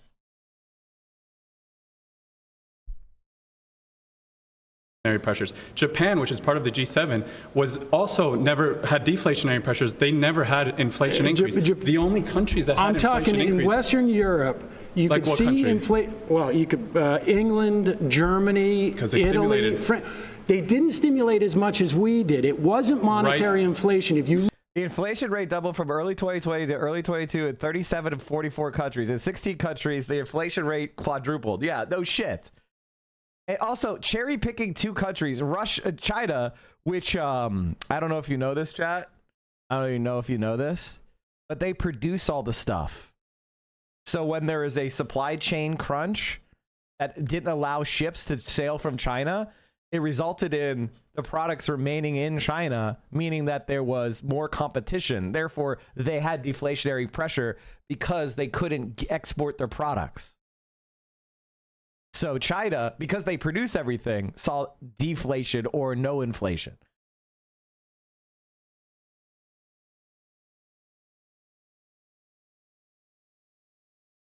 look at the cost of goods. And China has way too much export compared to internal consumption.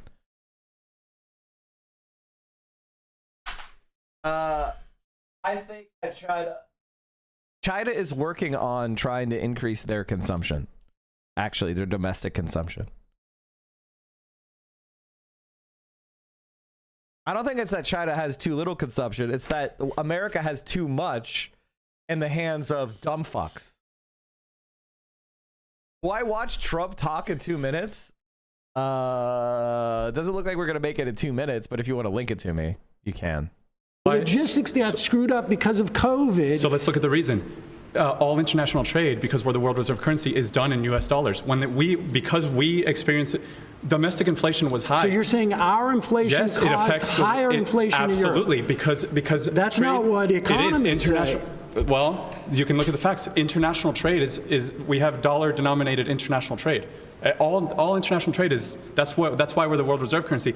You guys claim that the U.S. recovered faster than anybody else. It's like, well, it did. It's because we have a privilege of being the world reserve currency, and we export our inflation. Like the strength. We export our inflation. Yeah, and let me explain that. Let me explain that the U.S. dollar is the most safe asset in the world.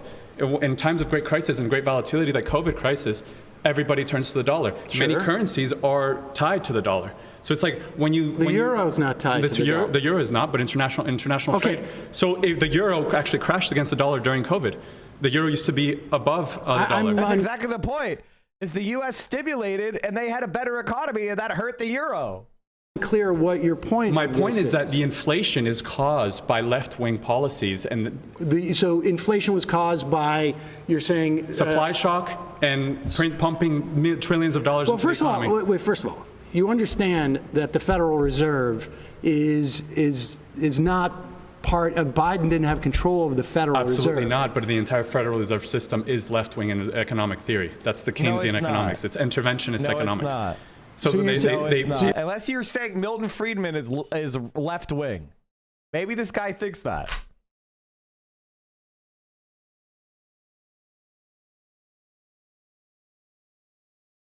I really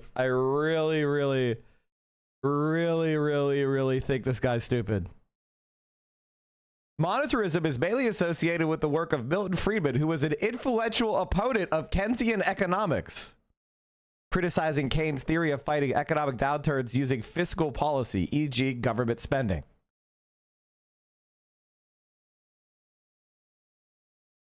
Friedman and Anna Schwartz wrote an influential book, A Monetary History of the United States, and argued that inflation is always and everywhere a monetary phenomenon.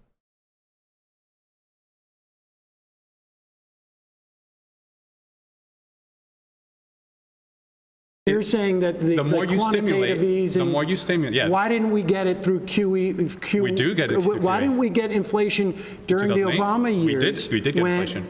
We didn't get the wealth gap that you guys attribute.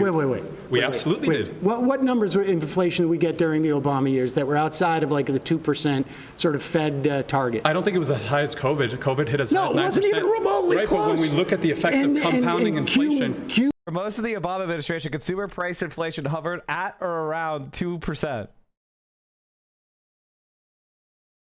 In summer 2011, annual consumer price inflation briefly rose to 3.8%, but by spring 2012, it was back below 2%. There was almost no inflation during the entire Obama administration. What is he talking about?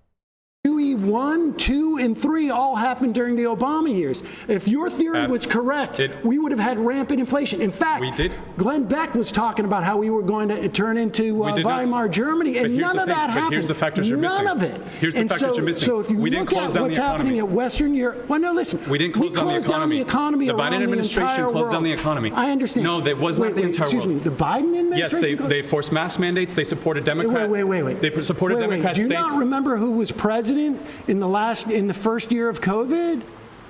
What? Yeah, it was Trump. I'm not. So I'm not saying Trump had a role in this, but I'm saying. Well, wait a second. By the time in 2021, the economy was opening back up.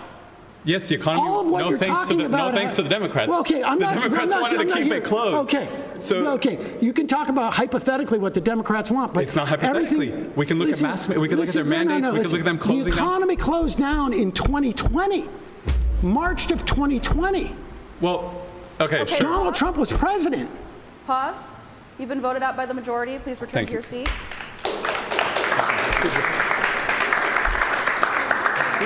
This guy has been convinced that if he just says facts and moves his head around, that will somehow mean that he made an argument. This is the problem with these kind of debates, is they're just dumb as fuck. Also, Zoomers are not sending their best. How's it going, sir? Good. How you doing? Sam. Good to meet you. Nice to meet you. When you're talking about like, who's this Amish motherfucker, Mennonite looking motherfucker? His name is Brian. Oh God, dude, this guy has never fucked. This guy has never had sex. I would put money on it. Inflation. In 2021, he's nervous. Janet Yellen said it would be transitory, and then again in 2022, she said it would be transitory, and it turned out to not be transitory. And then one major thing happened in 2022. I think we all know what that was. That was the war in Ukraine. And I believe, and I can explain, that the war in Ukraine was explicitly caused by Joe Biden's bad foreign policy, and that shut. I mean, I think the war in Ukraine is an under-discussed element of inflation. It's probably one of the most important elements of inflation that people don't talk about. And yes, it was. That's true. But this has nothing to do with making the rich richer and the working class poorer. What are you talking about? This is supposed to be Trump's policies. What are you talking about? This is supposed to be Trump's policies.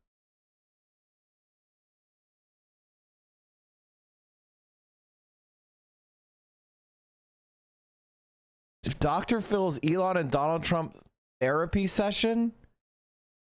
What the fuck are you linking me? Shot inflation up from, like, there was already pretty bad inflation in early 2022 and in late 2021, but it shot it up from the low kind of margins in like 3 or 4% all the way to 9% in 2022 of July at the peak. That was an underestimate, actually, but we'll let them say 9. Inflation is now down around 2%, around where in between 2.5 and 6, where they're looking to get it, and we have really close to record unemployment that we've had over the past 4 years. But how does this have to do with? Okay, this is my own pet peeve. I don't think you can look at unemployment rates and compare them to pre. I think the way that they have done the unemployment rate in reaction to gig work is completely bullshit. I don't think the gig work, like, people never truly are unemployed because you just download Uber and you drive somebody once and now you're not unemployed. And it's like, no, you're fucking unemployed. You know, like, we've converted, odd jobs into like a low unemployment rate. And it's like, no. That is not a like-to-like comparison. But it was 3% in 2000. It was a little bit different than it is now. It was better then because people were taking W-2 jobs, not 1099 gig work jobs that make you fucking nothing. This is my own bugaboo. Trump's policies not making the richer richer and the rest of us poor. Okay, so what I was just explaining with, I was going to get into oil prices. So oil prices skyrocketed in 2022 because in 2021, when Biden got into office, he shut down our Keystone pipeline, shut down all new oil and gas leases in America. Then he took the sanctions off. We are producing right now more oil in this country than we ever have in the history of any country everywhere. Yeah, I know. On top of the fact that Biden is credited by oil traders, and this isn't something that I, am terribly excited about. What did he just do on the East Coast? Apparently, what Biden did during the past 4 years is he used the strategic oil reserve to drive down oil prices and essentially broke and it's filled back up, and he filled it back up, and he broke the negotiating power and the price setting power by oil countries across the world. Really, I mean, oil traders hail him for doing this, and frankly, I don't think it's that impressive. But let's talk about what Trump's policies are. We only have a little bit of time left, but I was getting to that. So oil prices in 2021, Biden took all the sanctions off of the pipeline in Russia, and then the pipeline in Russia ran straight through Ukraine originally, and he knew that if he invaded Ukraine would destroy the pipeline, and his economic success would be destroyed in Russia. I didn't think they did that until very recently. I think the Europeans pressured the Ukrainians to keep moving gas, didn't they? Like, they kept importing gas through Ukraine till like very recently.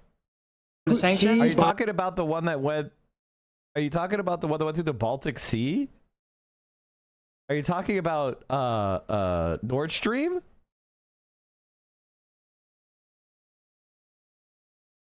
Biden or Putin? Putin knew that would occur in Russia if the sanctions were taken off of that pipeline. And Biden took all the sanctions off of Nord Stream 2 in Russia, like the second week he was in office. And then a year later, Putin invades Ukraine. Sanctions happen all over the world, and inflation rises within 6 months all the way up to 9%. Trump is going to do great things with oil and let us drill, and what that actually does for the economy. Like I say, we are producing more oil in this country than any country in the history of the world. What executive order did Biden just sign to have to do with offshore drilling in the East Coast? He stopped it. Yeah.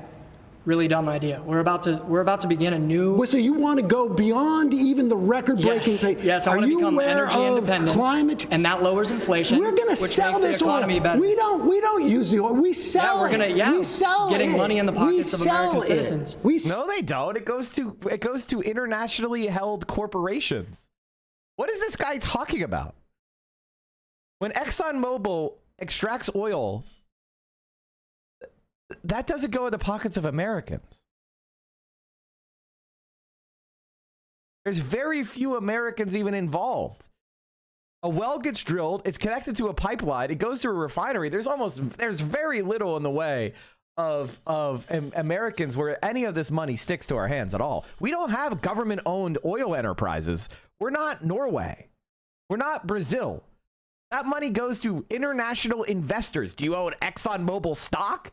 If you don't own ExxonMobil stock, there's nothing going to you. Not at all. Sell it. Well, how is that oil getting to the pocket of American citizens? Because when you lower the prices of oil, that lowers the prices of all products.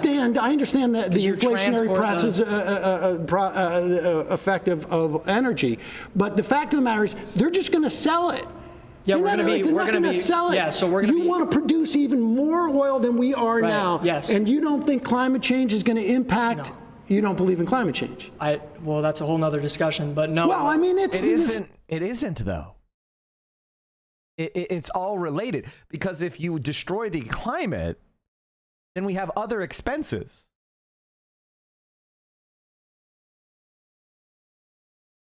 So if we make $5 billion selling oil, but we do $1 trillion of damage, do you see how we're down $995 billion? So maybe we shouldn't have burned that $5 billion worth of oil.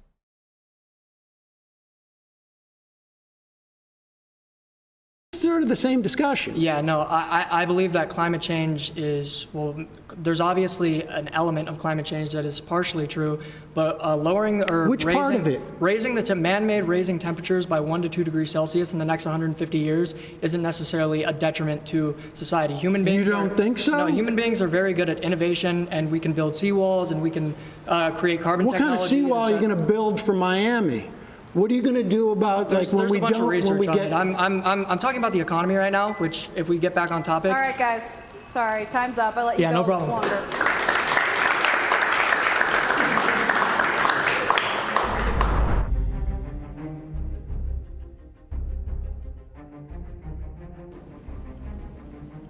I choose Ben because he let me lecture him about Social Security.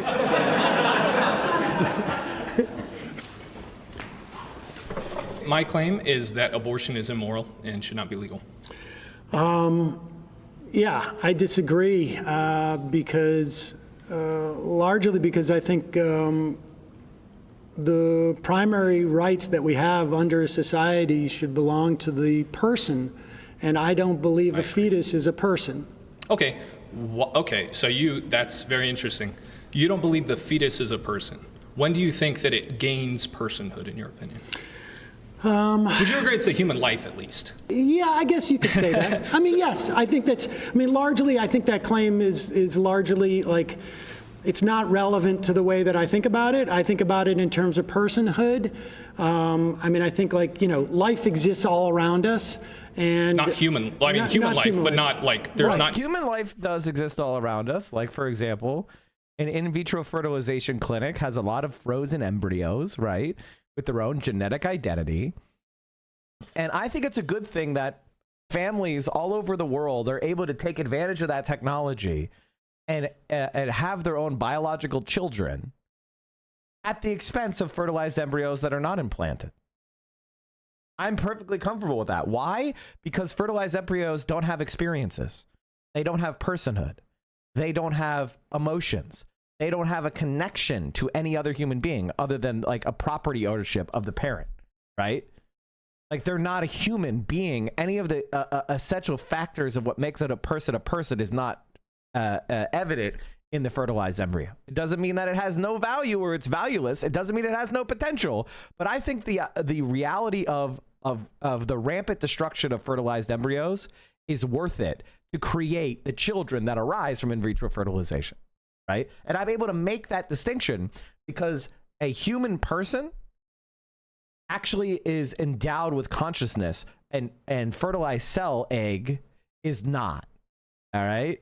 And there is a point in the development of an embryo or a fetus where it's starting to become more and more moral weight might be attached. Right? And that is a question of societal consensus. That's a question that might change over time as we learn more things. But the idea that most abortions are not relevant to that question of like a third trimester development. Most abortions happen in the first trimester. And in fact, if we made abortion legal, if we made abortion part of a reproductive health care that every person was entitled to on demand for free, we would have almost no late-term abortions. Human life in a tree, correct? Right, correct. Okay. And So it's human life. It's human life. But it's not a person? It's not a person. At which point does it gain personhood and gain the value of being a human? Well, I think it becomes a person when it's born. Why? So 5 seconds prior, it's not born yet, not person. 5 seconds after exits the birth canal, person. Is there a magical quality to the birth canal? What is that? The person becomes separate from the host that has been that it's been growing inside. Okay, so would you assign that to other human beings that are attached to things? Like, for instance, if I'm attached to a machine, am I a machine now? Am I part of that machine, or am I still a human life? Well, see, the thing is, when you're, for example, in a hospital, you're a human being who has consciousness and continuity and relationships. Your personhood has existed for a long time. You don't lose your personhood just because you then become dependent upon a machine to sustain life, right? Like, your personhood had already been developed when you were born. You don't just like lose it. But however, if you become brain dead, you do, right? Like, you might have a human body that was being sustained by a machine, but they were brain dead. So you could turn the machine off and you haven't committed murder because the person has gone. Do you understand? And also, and this is another thing, a person might even still have consciousness, but decide they would suspend treatment. Like, say that all parts of my body work really well, except for my lungs. And I'm on a breathing machine. And I elect to turn off the breathing machine. You did not kill me. You did not murder me.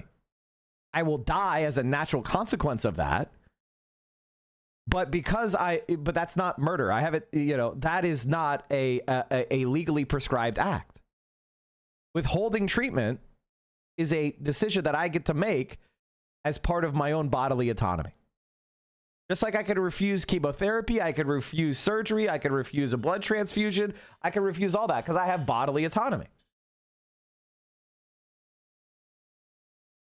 I just need support in order to stay alive. If you've never been born and you're growing in, let's say, a test tube, for instance, then yes, I would argue you're not a person yet. Okay, so it's not really the disconnected part, it's the being born part. Well, being born means being disconnected from your mother. Okay, so you're specifically allowing... Abortion is about the mother's autonomy, right? The mother is evicting the person from her body. Just here, I'll help you. I'll make an analogy that a conservative will understand. So imagine you're a multimillionaire landlord, right? And you have a single mother of 3 young children, and she doesn't pay rent. All right. Now you evict her, right? And she goes out into the streets with those young children. Now that's because she wasn't paying rent, right? And you have the right to control your property, right? Your apartment building. Now, when she goes out on the street and dies due to exposure because it's really cold that night, would you say that you're a murderer? And if your answer is no, then you can't possibly be against abortion. Now, personally, I think that would be murder. I think that would be social murder. And the reason why is because that mother is a human person. She has consciousness. And you're a greedy fucking capitalist sponger, and you have too much. You have property that you shouldn't have. You're extracting value from people without actually producing any value because you're an asset owner. So I think she should actually be entitled to have a home. Whereas, you occupying part of her body, I would be against it. I think for guys like this, I think the best analogy for him would be, what if somebody has kidney failure and I decide to just connect them to your body? I take an artificial, I take a tube, I connect your bloodstreams. You guys have the same blood type, so this is not a problem. And you're required to keep that person connected to you so they can clean their blood with your functional kidneys. right? And then you send good, healthy, clean blood into their body. Now, if you disconnect them, they're going to die, right? Would you be in favor of me for mandating that on you? I mean, it's a human person. It's a human life. Having the quality of being birthed as what makes someone a person. Person within the context of like our society and civilization. So just in our society, you wouldn't say that objectively that's a person. You would say that we just decide that it's a person because it's birth. Yeah, rights we give to persons. Yeah. Okay, so I guess that's an interesting kind of definition. This is kind of the basic 101 level understanding of these concepts that you would get in high school. At least I did. Now, I went to a public high school. All right. Maybe public high schools aren't like this anymore.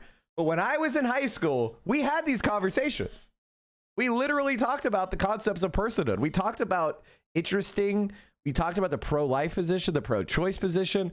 We were able to research it. We had to present them. We had to understand it. Now, this was a public high school, so I don't know how it works on like Catholic conservative school. Of what human life and specifically personhood Well, no, is. I don't. I'm conceding that it's human life, but that you're not a person until you're born, and you do not have the same like rights that we would give. Like, look, we have rights about cruelty to animals, for instance, right? But they're not persons within the context of our society. I'm not saying that they are, but specifically, it seems like you're just kind of saying, oh, it's a person when it's born, but you're not actually providing any consistent reason for that. You're just saying it just is a person. I'm saying that on some level, there's a certain amount of like arbitrariness as to when we give rights. Like one could say, like, do you say it's at conception? Sure, yeah. So IVF, in other words, would have to be illegal under your principle, because I mean, I'm not sure that I would agree with IVF in that case. It really depends on the particulars in that case, but I believe. Well, what do you mean the particulars in that case? Well, so for instance, at conception, you would still be a human life, but that doesn't necessarily mean that the fertilized egg attaches to the uterine wall. So it's not a person. It's a human life, but it's not a person. Okay, you figured it out. Yay! You figured it out. You figured it out, guys. You figured it out. That's arbitrary. What's up? Huh?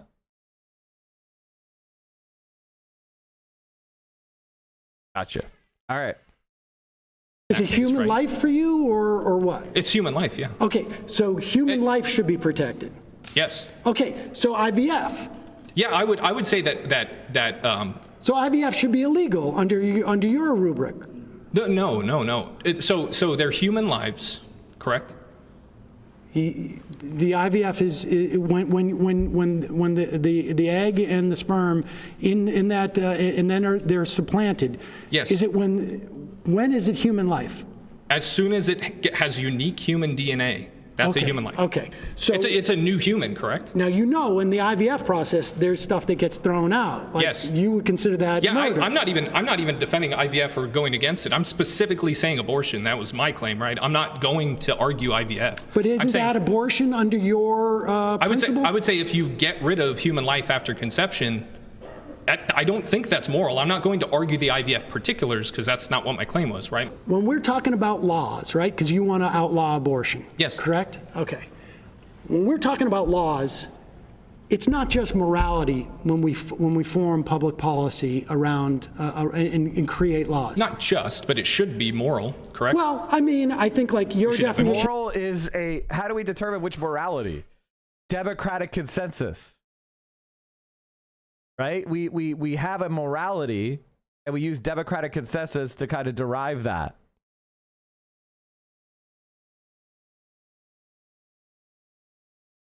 Of what it doesn't mean that it's actually what moral is. Like, for example, the Holocaust was legal. Slavery was legal. Racial discrimination and segregation was legal. Women in second class as chattel of their husbands was legal. Marital rape was legal. So like child labor was legal. Like what do you like all sorts of evil shit was legal. Constitutes moral and mine are different. For instance, I would prefer in a perfect world not to have abortion on demand until, up until birth, right? Sure. In a perfect world. However, we know in practice that when you start to restrict things, like say, only in the threat of life to the woman, let's say, that's the only way we're going to allow abortions, right? When you start to have these exceptions, they're in practice, they don't work, because when your life is in jeopardy and you come into a hospital, the doctor doesn't see a bulb that shows up above you and say, like, your life is in jeopardy. It's always a subjective assessment. And what does life in jeopardy, hold on, what does life in jeopardy mean? Does it mean a 30% chance of death? Does it mean a 50%, a 70%, or a 20%? That's why we now have women who are dying, because doctors are afraid to perform abortions on them. That's true. Are you referencing, just because some doctors misread plain text doesn't mean that that it's when you all of a sudden that life laws, is less valuable or more valuable? No. It means that you are subjecting the woman to more risk, and it's impossible. These exceptions are all, they're canards. No, when you oppose a law, it is not just about morality, it's in practice. Sure, in practice, I understand that. You cannot do this without sacrificing women's lives because what about of your the unborn morality. children, though? Because let's go back to your born Unborn thing. children so let's are say not persons, you have a 9-month, and the mother has more rights, in my mind, than the unborn child. Yeah, that's a claim that you can fetus. make. But so a 9-month birthed child, or just 9 months and just now born, it's a newborn baby. A 5-month could be emergency C-section and could be birthed, right? Let's say they don't do that. What's the difference between the arbitrary choice of taking that child out of the womb at 6 months? So here's the thing. Are you going to provide universal health care for all premature babies now? I thought that was rape slavery or whatever the fuck conservatives said. Are you going to provide intensive incubator, the NICU coverage for every American now? Is that what's happening? Because if the answer is you're not, then then no one's paying for it, so it doesn't happen. And then you think that's a justified death. Like what are you talking about, man? We take all children what I'm out saying. of 5 What I'm months. saying is that the personhood just because of birth runs into a problem where it starts to say, All right, guys. well, I hate to do it, but I gotta do it. I'm sorry, that's time. Okay.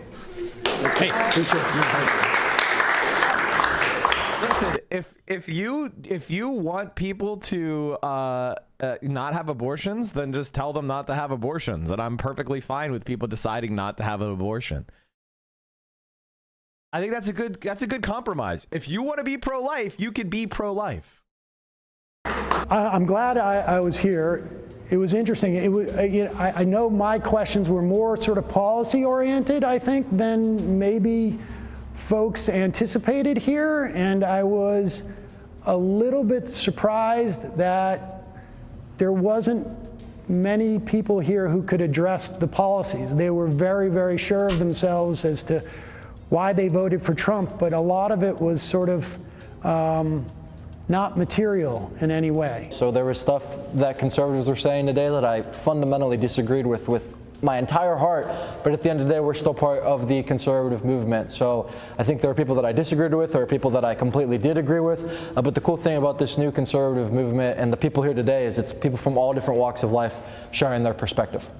I don't think Sam had any, like, at least when I was speaking to him, I don't think Sam really had great responses because the reality is not on his side. The guy who thinks that the deficit went down due to the tax cuts is not living in reality. I don't think socialism works. I think social programs can be good up to a certain extent, but we are very socialist. By the way, whenever a conservative says social programs work up to a certain extent, they've already surrendered. They've already surrendered. Like that's actually intellectually, they've already surrendered the entire fight.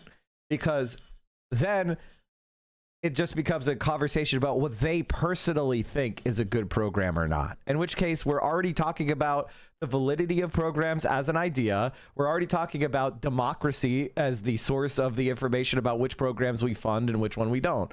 So they've already given up all of the argument. Socialism doesn't work, but whenever you bring up a program I like, I'm going to say that's not socialism. You've already given up the whole fight, man. As a nation, and yeah, I mean, I'll just say it again. Socialism does not work. Sorry. Wish it did. I think debate is healthy, and I think it helps viewers sort of clarify why certain people support certain things, and it gives an opportunity, I think, to both have fun and drama and maybe learn some stuff. So that's always a good thing. Wow. Words, Mike is a cheater all over the vehicle. Well, the veteran who owns the car told us she has no idea who Mike is. Mike. I don't know who you are. I don't know where you are. But you're man.